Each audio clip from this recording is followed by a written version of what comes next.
Fan of ಮಾಡು Krishna, special of ಮಾಡು. ಜಾಂಕದ ನಾರಾಯಣ ಗೋವಿಂದ.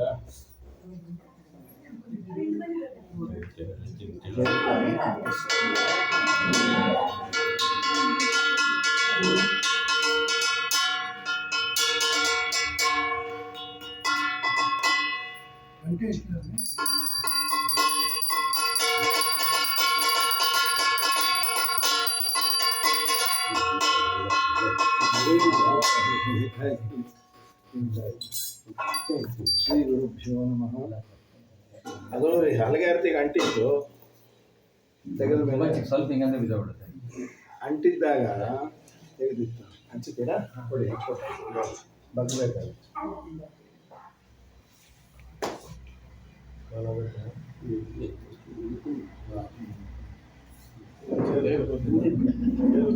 ಶ್ರೀ ಗುರುಭ್ಯೋ ನಮಃ. ಹರಿ ಓಂ ಆಪಾದಮೌಲಿಪರ್ಯಂತಂ ಗುರುಣಾಮಾಕೃತಿಂ ಸ್ಮರೇತ್.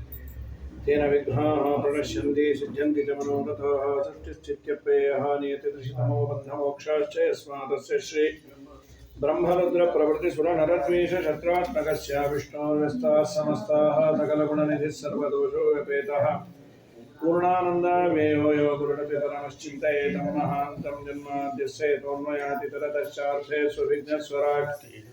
ತೇನೇ ಬ್ರಹ್ಮ ಹೃದಯಾದಿಕಮಯೇ ಮುಖ್ಯಂತಿ ಯಂ ಸೂರಯಃ.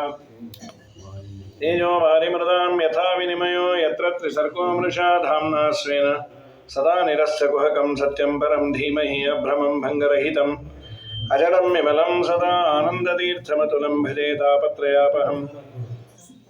पूज्याय राघवेन्द्राय सत्यधर्मरताय च भजतां कल्पवृक्षाय नमतां कामधेनवे सत्याभिज्ञकराब्जोत्थान् पञ्चाशद्वर्षपूजकान् सत्यप्रमोदतीर्थार्यान् नौमिन्याय सुधारतान् सत्यस्त्वशेषदताम् अखिल सन्मङ्गलानि भवन्तु. सम्यक् श्लोकैकश्रवणपठनमात्रेण वक्तुश्च श्रोतॄणां निखिल कलिकृतकल्मषापनोदनपटुतले धर्मादिगणपुरुषार्थसाधनीभूते श्रीमद्भागवत महापुराणे अद्य कथा प्रारंभे सति किंचित पूर्वकथानुवादः.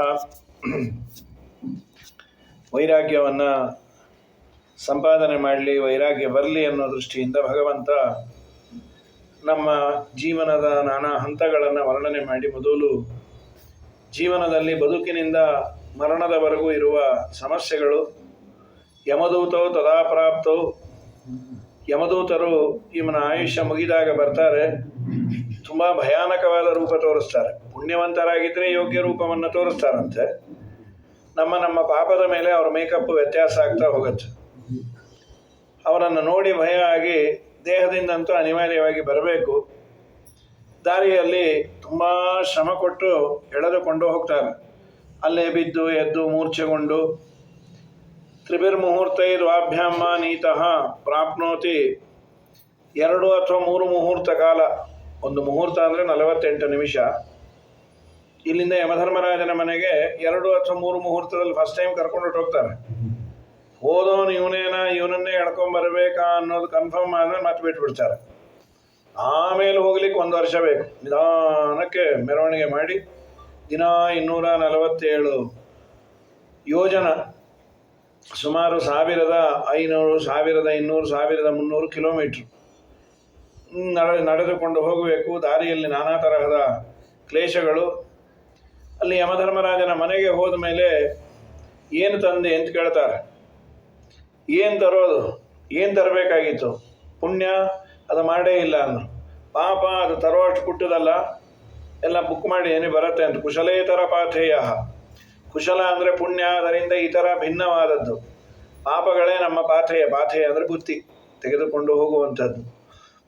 ಅಲ್ಲಿ ಸುಮ್ಮನೆ ಬಿಡೋದಿಲ್ಲ, ಚೆನ್ನಾಗಿ ನಾನಾ ತರಹದ ಯಾತನೆಯನ್ನು ಕೊಟ್ಟು ಸಾಕಾಗಿ ಹೋಗತ್ತೆ.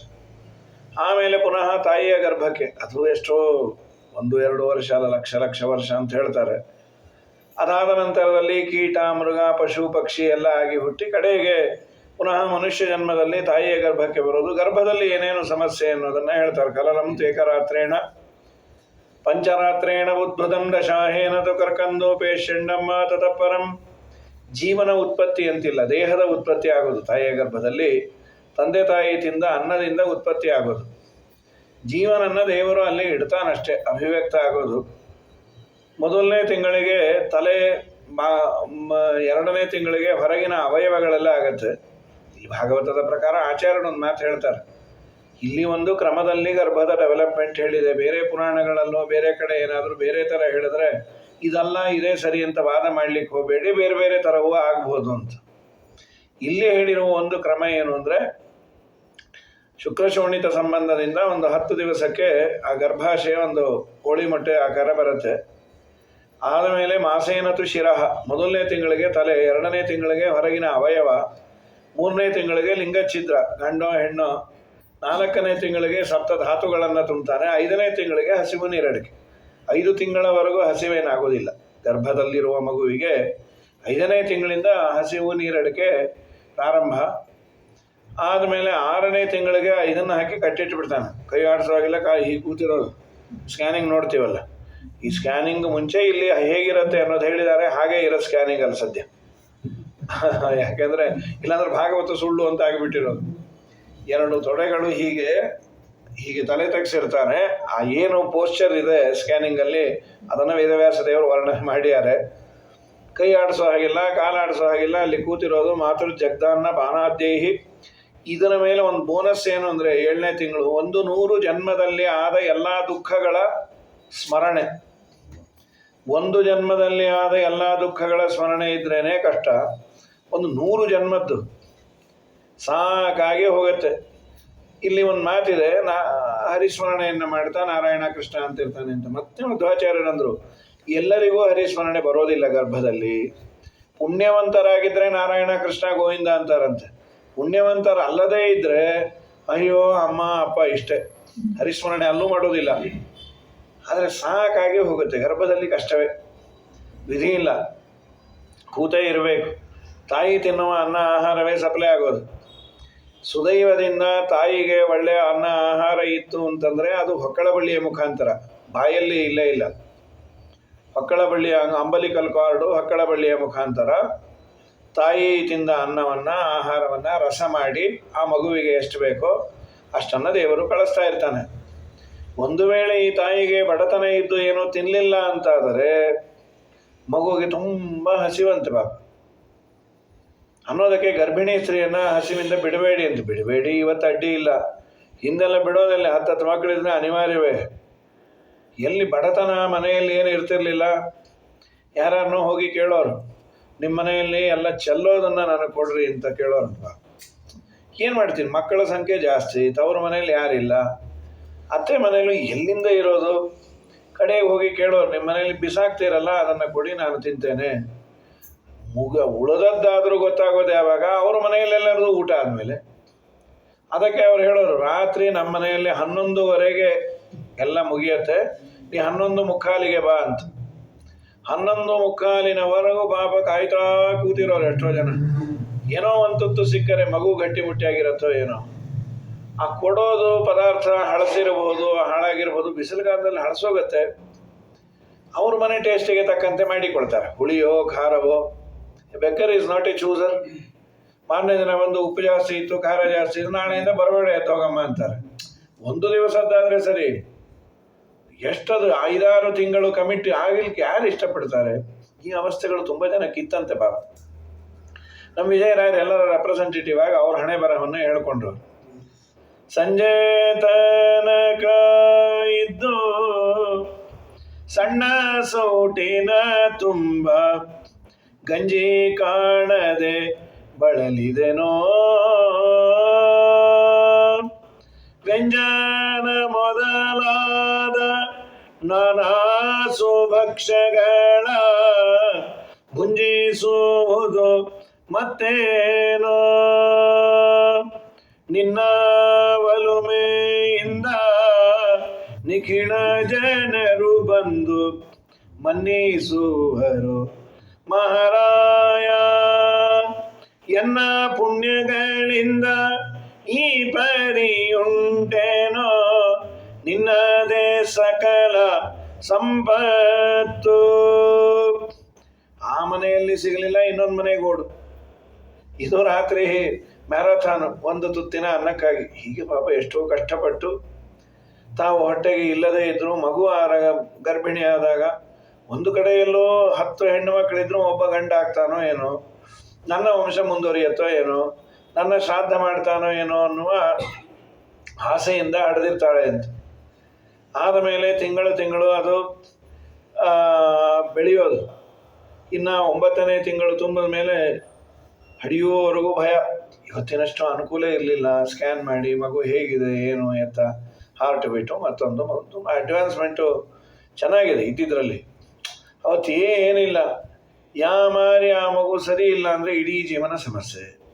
ಅಥವಾ ಅದು ಮೊದಲು ತಲೆ ಬಂದರೆ ಪರವಾಗಿಲ್ಲ, ಕಾಲು ಬಂತು ಅಂದರೆ ಕೃಷ್ಣಾರ್ಪಣವೇ ಆಯಿತು. ಇನ್ನು ತಾಯಿ ಕೃಷ್ಣಾರ್ಪಣೆ ಆಗ್ತಾಳೆ, ಗಟ್ಟಿ ಮನಸ್ಸು ಮಾಡಿಕೊಳ್ಳಿ, ಅವಳ ಮುಂದೆ ಮಾತಾಡೋದು ಅನ್ನೋದಕ್ಕೇನೆ ಇಷ್ಟೆಲ್ಲ ಸಮಸ್ಯೆ. ನಮಗೂ ಸಮಸ್ಯೆ, ಗರ್ಭದಲ್ಲಿ ತಾಯಿಗೂ ಸಮಸ್ಯೆ.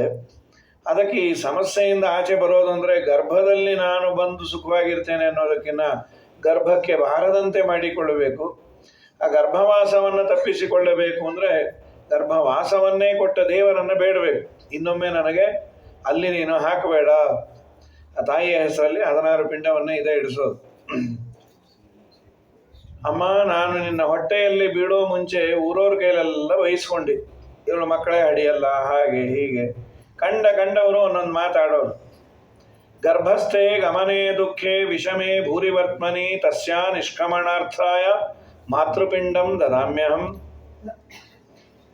ಗರ್ಭಸ್ಥೆ ಗಮನೆ ದುಃಖೆ, ನಾನು ನಿನ್ನ ಗರ್ಭಕ್ಕೆ ಬಿದ್ದ ಮೇಲೆ ನಿನಗೇನಾದರೂ ಸುಖ ಆಯಿತಾ?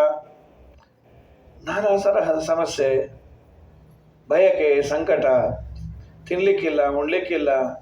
ಆದರೂ ಮನೆ ಕೆಲಸ ತುಂಬ ಇರೋದು. ಎಲ್ಲೋ ನೀರು ತರಬೇಕು, ಎಲ್ಲೋ ನದಿ, ಎಲ್ಲೋ ಬಾವಿ. ಮನೆಯಲ್ಲೇ 50 ಜನದ ಅಡಿಗೆ, ಊಟ, ತಿಂಡಿ. ಇನ್ನೊಂದು 20 ವರ್ಷಕ್ಕೆ ಇದನ್ನು ಹೇಳಿದ್ರೆ ಸುಳ್ಳು ಅನ್ನೋ ಲೆವೆಲಲ್ಲಿ ಇದ್ದೀವಿ ಈಗ ಇರೋದೇ ಗಂಡ ಗುಂಡಿ ಮನೆಯಲ್ಲಿ ಒಂದು ಮಗು. 50 ಜನ ಇದ್ವಿ ಅಂದರೆ no, I don't believe it ಅನ್ನೋ ಪರಿಸ್ಥಿತಿ ಇದೆ. 50-60 ಜನದ ಅಡಿಗೆ ಬೆಳಗ್ಗೆ ಮತ್ತು ಸಂಜೆ ಆಗಬೇಕು. ಇಷ್ಟಾದರೂ ಗರ್ಭದ ಮೇಲೆ ಗಮನವನ್ನು ಕೊಟ್ಟು ನನ್ನನ್ನು ಹಡೆದಲ್ಲ, ಆ ಋಣ ನನ್ನ ಮೇಲಿದೆ. ತಸ್ಯ ನಿಷ್ಕ್ರಮಣಾರ್ಥಾಯ ಮಾತೃಪಿಂಡಂ ದದಾಮ್ಯಹಂ. ಸಂಪೂರ್ಣೇ ದಶಮೇ ಮಾಸಿ ಮಾತಾ ಕ್ರಂದತಿ. 10 ತಿಂಗಳು, ಅದಕ್ಕೆ ಮುಂಚೆ ಮಾಸಿ ತಿಂಗಳಿಗೆ ನಾನು ಬೆಳೆದಾಗ ಭಾರ, ನಿಧಾನಕ್ಕೆ ಓಡಾಡಬೇಕು. ನಿಧಾನಕ್ಕೆ ಓಡಾಡಿದ್ರೆ ಮನೆ ಕೆಲಸ ಆಗೋದಿಲ್ಲ. ಈ ಮಧ್ಯದಲ್ಲಿ ಮನೆಯಲ್ಲಿ ಎಲ್ಲ ಇರೋರು, ಅತ್ತಿಗೆ, ನಾದಿನಿ, ಮತ್ತೊಬ್ಬರು, ಮಗದೊಬ್ಬರು. ಇವಳ ಮೇಲೇನೋ ಸ್ವಲ್ಪ ಕೋಪ, ತಾಪ, ಅದನ್ನು ಈಗ ತೀರಿಸ್ಕೊಂಬರು. ನೀವೊಬ್ಬಳೇ ಅಲ್ಲ, ಮಕ್ಕಳನ್ನ ಹಡೆದಿರೋದು, ನಾವು ಹಡೆದಿದ್ದೀವಿ. ಇಷ್ಟು ನಿಧಾನಕ್ಕೆ ಏನು ನಡೆಯೋದು ಬೇಕಾಗಿಲ್ಲ ಅಂತ. ಅವಳ ನೋವು ಅವಳಿಗೆ ಗೊತ್ತು. ನಿಂಗೇನು ಕೆಲಸ ಮಾಡಿದ್ನೋ ಇಲ್ಲೋ ಅದೆಲ್ಲ ಅಲ್ಲ. ಈ ಮಧ್ಯೆ ಇನ್ಯಾರೋ ಅದಕ್ಕೆ ಜೊತೆ ಜಂಟಿ ಮೇಳ ಸೇರಿಸೋರು, ಅವರ ಅತ್ತೇನೋ ಅನ್ನೋರು, ಅಯ್ಯೋ ನಾವು ಹಡೆದಿವಮ್ಮ, ಈ ಥರ ಅಂತೂ ನಾವು ನೋಡಿಲ್ಲ ಅಂತ. ಬಾ, ಏನು ಮಾಡೋದು? ಆಯಿತು, ಏನಂತೀರೋ ಅನ್ರಿ. ನನಗೆ ಒಂದು ಗಂಡು ಮಗು ಆದರೆ ಸಾಕು. ಯಾಕೆಂದರೆ ಒಂದು ಭಯ, ಹಿರಿಯರಿಗೆ ಅಂದು ಅವ್ರ ಶಾಪ ತೆಗೆದುಕೊಂಡು ಮತ್ತೇನಾದರೂ ಮಗು ಹೆಚ್ಚು ಕಮ್ಮಿ ಆದರೆ ಅದಕ್ಕೆ ಯಾರೇನಂದರೂ ಸಹಿಸಿಕೊಂಡು ನನ್ನನ್ನು ಹಡೆದಲ್ಲ. ತಸ್ಯ ನಿಷ್ಕ್ರಮಣಾರ್ಥಾಯ ಮಾತೃಪಿಂಡಂ ದದಾಮ್ಯಹಂ. ಕೆಲವು ಕಷಾಯ ಗಿಷಾಯ ಎಲ್ಲ ಕೊಡೋರು. ಈಗೂ ಕೆಲವೆಲ್ಲ ಬಿಡು ಅಂತಾರಲ್ಲ, ಉಪ್ಪು ಬಿಡ್ರಿ, ಖಾರ ಬಿಡ್ರಿ, ಅದು ತಿನ್ನಬೇಡ್ರಿ, ಎಣ್ಣೆ ತಿನ್ನಬೇಡ್ರಿ, ಮಗುಗೆ ಎಫೆಕ್ಟ್ ಆಗುತ್ತೆ. ತಾಯಿ ಎಲ್ಲ ಬಿಟ್ಟಿರ್ತಾಳೆ. ಬಾಬ, ನನ್ನ ಮಗು ಚೆನ್ನಾಗಿರಲಿ. 5-6 ತಿಂಗಳು ಉಪ್ಪು ಬಿಡೋದು ಕಷ್ಟವೇ. ಆದರೂ ಅದಕ್ಕೆ BP ಬರಬಾರ್ದು, ಇದು ಬರಬಾರ್ದು ಅಂಥೇಳಿ ಈ ಸಲಿನಾದರೂ ಒಳ್ಳೆ ಮಗು ಹುಟ್ಟಲಿ ಅಂತ. ನನ್ನಿಂದ ನಿನಗೆ ಒಳ್ಳೆ ಪದಾರ್ಥಗಳು ಇದ್ದರೂ ತಿನ್ನದ ಒಂದು ಪರಿಸ್ಥಿತಿಯನ್ನು ನಾನು ನಿನಗೆ ತಂದುಕೊಟ್ಟೆ. ತಸ್ಯ ನಿಷ್ಕ್ರಮಣಾರ್ಥಾಯ ಮಾತೃಪಿಂಡಂ ದದಾಮ್ಯಹಂ. ಇದಾದ ಮೇಲೆ ಹಡಿಯೋ ಕಾಲದಲ್ಲಿ ಮಾತಾಡ್ಕೊಳ್ಳೋರಂತ. ಈ ಸಲ ಡಾಕ್ಟ್ರು ಅನ್ನೋರು, ಯಾಕೆ ಹಡಿತಾ ಇದೆ, ವೀಕ್ ಆಗಿದೆ, ನೀನು ಉಳಿಯೋದು ಕಷ್ಟ, ಮನೆಯವ್ರಿಗೆ ಹೇಳಿಬಿಡೋರಂತ. ಈ ಸಲ 2 ಜೀವ ಉಳಿಯೋದು ಕಷ್ಟ, ದೊಡ್ಡದು ಬೇಕೋ ಚಿಕ್ಕದು ಬೇಕೋ ಆಪ್ಷನ್. ಈ ಮಹಾನುಭಾವರನ್ನೋರು, ಚಿಕ್ಕ ಜೀವ ಗಂಡ ಆದರೆ ಅದೇ ಉಳಿಲಿ, ದೊಡ್ಡವರು ಹೋದರೂ ಪರವಾಗಿಲ್ಲ, ತ್ಯಾಗಮೂರ್ತಿಗಳು. ಹಾಂ ಅಪ್ಪ ಅವಳು ಮುಂದೆ ಆಡಿದಾಗ ಡಾಕ್ಟ್ರನ್ನ ಕೇಳೋಳು, ಡಾಕ್ಟ್ರೆ ನಾನು ಉಳಿಯಲ್ವಾ? ಕಷ್ಟ ಅಮ್ಮ. ಸರಿ, ಮಗು ಮುಖ ನೋಡಿ ಸಾಯ್ತೀನೋ ಮುಂಚೆನೇ ಸಾಯ್ತೀನೋ ಹೇಳಲಿಕ್ಕಾಗೋದಿಲ್ಲ. ಸರಿ, ಏನಾದರೂ ಮಾಡಿ ಉಳಿಸ್ರಿ. ಅವ್ರನ್ನ ಕೇಳೋದಕ್ಕಿಂತ ದೇವರನ್ನು ಬೇಡೋದಂತೆ ಪಾಪ. ಕಂಡ ದೇವರಿಗೆ ಕೈ ಮುಗಿದು, ನಮ್ಮಪ್ಪ ಈ ಸಲ ಒಂದ್ಸಲಿ ಉಳಿಸ್ಬಿಡು, ಒಂದು 4 ವರ್ಷ ನನ್ನನ್ನು ಉಳಿಸು, ನನ್ನ ಹಿರಿಯ ಮಗಳಿಗೆ ಜಡೆ ಹಾಕ್ಲಿಕ್ಕೆ ಬಂದರೆ ಸಾಕು, ಮಿಕ್ಕ ಮಕ್ಕಳಿಗೆಲ್ಲ ಪಾಪ ಅವಳು ಅಡುಗೆ ಊಟ ತಿಂಡಿ ಮಾಡಿ ಹಾಕ್ತಾಳೆ, ಆಮೇಲೆ ನಾನು ಕರ್ಕೊಂಡು ಹೋಗು. ನಿನಗೆ ನಾನೇನು ಕೊಡಲಿಕ್ಕೆ ಶಕ್ತಳಲ್ಲ, ಬೆಳ್ಳಿಯೋ ಬಂಗಾರವೋ ಕವಚವನ್ನು ಮಾಡಿಸ್ತೇನೆ, ವಸ್ತ್ರವನ್ನು ಕೊಡ್ತೇನೆ, ನನಗೇ ಗತಿ ಇಲ್ಲ, ಮತ್ತೇನೂ ಕೊಡದೆ ನಾನು ನಿನಗೆ ಹೇಗೆ ಅನುಗ್ರಹ ಮಾಡಲಿ ಅಂತ ನೀನು ಅನ್ಕೋಬೇಡ. ಯಾವುದಾದ್ರೂ ದೊಡ್ಡ ಕಾರ್ಯಕ್ರಮ ಆಯಿತು ಅಂದರೆ 1000 ಜನದ ಎಲೆಯನ್ನು ಹಾಕ್ತೇನೆ, 1000 ಜನದ ಎಲೆ ಮೇಲೆ ನಾನು ಉರುಳು ನಮಸ್ಕಾರವನ್ನು ಹಾಕ್ತೇನೆ, ಎಲೆಗೋಮವನ್ನು ಮಾಡ್ತೇನೆ, ಅಥವಾ ನಾನು ಒಂದಿಷ್ಟು ರಂಗೋಲೆಯನ್ನು ಹಾಕ್ತೀನಿ. ಇಷ್ಟೇ, ನಾನು ಗಟ್ಟಿಮುಟ್ಟಾಗಿದ್ದೇನೆ. ಫಿಸಿಕಲ್ಲಾಗಿ ನಾನೇನಾದರೂ ಮಾಡಬಲ್ಲೆ ವಿನಃ ಹಣ ಕೊಟ್ಟು ಏನೂ ಮಾಡ್ಲಿಕ್ಕೆ ಆಗೋದಿಲ್ಲ ಅಂತ ಕಂಡ ದೇವರನ್ನ ಕೈ ಮುಗಿದು ನನ್ನನ್ನು ಹಡ್ದೆಲ್ಲ ತಸ್ಯಾನೆ. ಆ ಆಂಗ್ಸೈಟಿ, ಆ ಟೆನ್ಷನ್ನು ಪಟ್ಟವರಿಗೆ ಗೊತ್ತು. ನೀನು ಸಾಯ್ತಿ ಅಂತ ಹೇಳಿಬಿಟ್ರೆ ಗತಿ ಏನೋ ಅವಳಿಗೆ? ಮಗು ನೋಡಿ ಸಾಯ್ತೇನೋ, ಮೊದಲೇ ಸಾಯ್ತೇನೋ? ಇಷ್ಟೆಲ್ಲವನ್ನ ನೀನು ಬದಿಗೊತ್ತಿ, ಇದು ಗೊತ್ತೇ ಇದ್ದಿದ್ದು, ಗೊತ್ತಿದ್ದು ನನ್ನನ್ನು ಹಡ್ದೆಲ್ಲ, ಆ ಋಣ ಇದೆ, ಅದೇನೋ ಹಣ ಕೊಟ್ಟು ಮಾಡಿ ತೀರಿಸ್ತೀನಿ ಅಂತಲ್ಲ. ತಸ್ಯ ನಿಷ್ಕ್ರಮಣಾರ್ಥಾಯ ಮಾತೃಪಿಂಡಂ ದದಾಮ್ಯಹಂ. ಹಡದಾದ ಮೇಲೆ ಹೋಗಲಿ ನಿನಗೆ ಸುಖವ. ಈಗ ಅದನ್ನೇನು ಮಾಡೋದಿಲ್ಲ. ಇಲ್ಲೊಂದು ಮಂತ್ರವನ್ನು ಹೇಳ್ತಾರೆ, 3 ದಿವಸ ಉಪವಾಸ ಇಡೋರಂತೆ. ಹಡೆದ ತಾಯಿ 3 ದಿವಸ ಏನೂ ತಿನ್ನೋ ಹಾಗಿಲ್ಲ. ಅದು ತಿಂದರೆ ಮಗುಗೇನೋ ಸಮಸ್ಯೆ ಆಗುತ್ತೆ ಅಂತ, ಅದು ಮೌಢ್ಯವೋ ಏನೋ ಒಂದು ಮಂತ್ರ ಅಂತೂ. ಆ ಮಂತ್ರ ಹೇಳಿ ತ್ರಿರಾತ್ರೇನ ಉಪೋಷಣೇನ ಚ, ತ್ರಿರಾತ್ರಿ 3 ದಿವಸ ನಿನಗೆ ಉಪವಾಸ. ಏನೋ ಸಣ್ಣ ಪುಟ್ಟ ಬ್ರೆಡ್ಡು ಗಿಡ್ಡು ಕೊಟ್ಟಿರೋರಂತೆ, ಚೆನ್ನಾಗಿ ಊಟ ಮಾಡಬೇಕು ಅಂತ ಬಯಕೆ. ಅಂತೂ ಹಡದಾಯ್ತು, ಇನ್ನು ಮೇಲಾದರೂ ಉಪ್ಪು ಖಾರ ಎಲ್ಲ ತಿನ್ಬೋದ? 3 ದಿನ ಏನೂ ತಿನ್ನಲೇಬಾರ್ದು. 3 ದಿನ ಹಸಿವು, ಏನೋ ಬ್ರೆಡ್ಡೋ ಗಿಡ್ಡೋ ರಸ್ಕೋ ತಿಂದಿರು. ಇಲ್ಲ ನಾನು ತಿಂತೀನಿ. ಮಗುಗೇನಾದ್ರು, ಅಯ್ಯೋ ಮಗು ಅಲ್ವಾ, ಮಗು ಚೆನ್ನಾಗಿದ್ರೆ ಸಾಕು. 3 ದಿವಸ ಉಪವಾಸ ಇದ್ದು ನನಗಾಗಿ ನೀನು ರಕ್ಷಣೆ ಮಾಡಿದೆಲ್ಲ, ಪುಣ್ಯಕ್ಕೆ ಈಗ ಆ ಥರದ್ದೇನೋ ಇಲ್ಲ. ಅದು ಮೆಡಿಕಲ್ ಫೀಲ್ಡೇ ಅಡ್ವಾನ್ಸ್ ಆಯಿತೋ, ಮೌಢ್ಯವೇ ಹೋಯ್ತೋ, 3 ದಿವಸ ಉಪವಾಸ ಎಲ್ಲ ಇಲ್ಲ. ಒಂದು ಮಂತ್ರ ಅಂತೂ ಅದಿದೆ, ಅಗ್ನಿನ ಶೋಚಿತೆ ದೇಹೆ ತ್ರಿರಾತ್ರೇನ ಉಪೋಷಣೇನ ಚ ತಸ್ಯ ನಿಷ್ಕ್ರಮಣಾರ್ಥಾಯ ಮಾತೃಪಿಂಡಂ ದದಾಮ್ಯಹಂ ಅಂತ. 3 ದಿವಸ ಉಪವಾಸ. ಇನ್ನೀಗ ಕಾಸೋದು ಕಟ್ಕೊಂಬೋದು ಅದೆಲ್ಲ ನಿಂತೋಗಿದೆ. ಹಿಂದೆಲ್ಲ ಬಾಣಂತೀರು ಕಾಸೋದು ಅಂದರೆ ಅಮ್ಮು ವೈಶಾಖ ಮಾಸದಲ್ಲಿ ಹಡತಾಯಿ ಸತ್ತು ಹೋಗ್ಬೇಕು. ಆಂಧ್ರದಲ್ಲಿ ಇಲ್ಲಿಕ್ಕಿನ್ನ ಇದ್ರದ್ದು ಒಂದು ಮಂಚ ಬರುತ್ತೆ, ಹಗ್ಗದ್ದು. ಅದರ ಕೆಳಗೆ ಉರಿ, ಮೇಲೆ ಬಿಸಿಲು, ಕಾಸ್ಕೊಳ್ಳೇಬೇಕಮ್ಮ. ಅಯ್ಯೋ, ಹೀಗಾಗಿದ್ರೆ ಮದುವೆನೇ ಆಗ್ತಿರ್ಲಿಲ್ಲ ಅನ್ನೋ ಟೈಪ್. ಸಾಕಾಗೋದು. ಈಗೇನು ಅದು ಮತ್ತೆ ಅವರು ಗಟ್ಟಿಮುಟ್ಟಿಯಾಗಿರಲಿ, ಅಡುಗೆ ಪಡುಗೆ ಮಾಡಲಿ ಅಂತ. ಈಗೇನು ಪರವಾಗಿಲ್ಲ, ಅಡುಗೆ ಕೆಲಸವೂ ಕಮ್ಮಿ ಇರುತ್ತೆ, ಗಟ್ಟಿಮುಟ್ಟಿಯಾಗಿಲ್ಲದೆ ಇದ್ರೂ ಪರವಾಗಿಲ್ಲ ಅಂಥೇಳಿ ಕಾಸೋದು ಗೀಸೋದು ಅದು ಯಾವುದಿಲ್ಲ, ಕಡಿಮೆ ಆಗಿದೆ. ಈಗ ಕೆಲವು ಮನೇಲಿ ಕಾಸ್ತಾರೆ, ಈಗ ಇನ್ನೇನಿಲ್ಲ. ಹೀಗೆಲ್ಲ ಮಾಡಿ ನನ್ನನ್ನು ಹಡದಿ ಆದ ಮೇಲೆ ನನಗೆ ನಿನ್ನ ಹಾಲೇ ಆಹಾರ. ನಿನಗೆ ಹಾಲು ಬರಬೇಕು ಅಂದರೆ ಮತ್ತೆ ನೀನು ಚೆನ್ನಾಗಿ ತಿನ್ನಬೇಕು ಅಂದರೆ ಬೇಡತನ ಮನೇಲಿಲ್ಲ. ಯಾರ್ಯಾರ್ದೋ ಮನೆಯಲ್ಲಿ ಕೆಲಸ ಮಾಡಿ ಅವ್ರ ಮನೆ ಪಾತ್ರೆ ತಿಕ್ಕು, ಇವ್ರ ಮನೆ ಬಟ್ಟೆ ಹೋಗಿ, ಮಕ್ಕಳು ತಾಯಂದ್ರಿಗೆ ಕೆಲಸ ಕೊಡ್ತಿರ್ಲಿಲ್ಲ. ಈ ಕೆಲಸ ಸರಿ ಮಾಡಲ್ಲ ಅಂತ, ಅಮ್ಮ ಅರ್ಧ ಸಂಬಳ ಕೊಡ್ರಿ ಅಂಥೇಳಿ ಕಂಡವರು ಕೊಟ್ಟದ್ದನ್ನು ಅವ್ರ ಮನೇಲಿ ತಿಂದು ಅಂದು ಅವ್ರೇನೇನಂತಾರೋ ಅನ್ನಿಸ್ಕೊಂಡು ನನ್ನನ್ನು ರಕ್ಷಣೆ ಮಾಡಿದೆಲ್ಲ. ತಸ್ಯ ನಿಷ್ಕ್ರಮಣಾರ್ಥಾಯ ಮಾತೃಪಿಂಡಂ ದದಾಮ್ಯಹಂ. ನನಗೆ ರೋಗವೋ ರುಜಿನವೋ ಬಂದರೆ ಮಾತಾ ಕ್ರಂದತಿ ತತ್ಕೃತಂ, ಹೋ ಅಂತ ತಾಯಿ ಅಳತಾ ಕೂತಿಳಿ. ಇವತ್ತು ತುಂಬಾ ಆಶ್ಚರ್ಯ ರೀ, ಇವತ್ತಿನ ಜೀವನ ಶೈಲಿಗೂ ಹಳಬರ ಜೀವನ ಶೈಲಿಗೂ. ಎಲ್ಲಿ ಈಗೆಲ್ಲ ಪೀಡಿಯಾಟ್ರಿಷನ್ನು, ನಮ್ಮ ಫ್ಯಾಮಿಲಿ ಡಾಕ್ಟ್ರು, ಒಂದು ಫೋನ್ ಮಾಡ್ತೀವಿ, ಅಪಾಯಿಂಟ್ಮೆಂಟ್ ಹೋಗ್ತೀವಿ, ಅವ್ರು ನೋಡ್ತಾರೆ, ಏನೋ ಔಷಧಿ ಪರವಾಗಿಲ್ಲ. ಯಾವ ಪೀಡಿಯಾಟ್ರಿಷಿಯನ್ ಇಲ್ಲ, ಗೌರ್ಮೆಂಟ್ ಹಾಸ್ಪಿಟಲ್ಗೆ ಓಡು, ಆ ಮಗು ನೆಗಲ ಮೇಲೆ ಹಾಕ್ಕೊಂಡು. 2 ಮಗು ಹಿಂದೆ ಬೆನ್ನು ಬಿದ್ದಿರೋದು, ಅದು ಚಿಕ್ಕದೆ, ಅಮ್ಮ ನಾನು ಬರ್ತೀನಿ, ಬೇಡ ಅಲ್ಲಿ ರೋಗ ಬಂದರೆ ಕಷ್ಟ, ಸರಿ ಬನ್ನಿರಿ. ಅಲ್ಲಿ ಕ್ಯೂನಲ್ಲಿ ನಿಂತ್ಕೊಂಡು ಅವನು ನೋಡಿ ಆದಮೇಲೆ ಅಲ್ಲಿ ಇದ್ದ ಮೆಡಿಸನ್ ಕೆಲವ್ರು ಕೊಡ್ತಾ ಇರಲಿಲ್ಲ, ಬರ್ಕೊಟ್ಟು ಬಿಡೋರು. ಇವ್ರ ಹತ್ರ ಗತಿ ಇಲ್ಲ, ತಾಳಿಯನ್ನು ಒತ್ತೆ ಇಟ್ಟು ಕಂಡವರಲ್ಲಿ ಕೇಳಿ ಆ ಮೆಡಿಸನ್ ತಂದು ಅದಕ್ಕೆ ಹಾಕಿ ದೇವರಲ್ಲಿ ಕೈ ಮುಗ, ಅಯ್ಯೋ ನಮ್ಮಪ್ಪ, ನಮ್ಮ ಮಗುಗಿರೋ ಆ ತಲೆನೋವು, ಹೊಟ್ಟೆ ನೋವು, ಕಾಲು ನೋವು ನನಗೆ ಕೊಡು, ನಾನು ಅನುಭವಿಸ್ತೀನಿ, ನನ್ನ ಮಗು ಚೆನ್ನಾಗಿರ್ಲಪ್ಪ, ಇದು ತಾಯಿ ಅಂತ.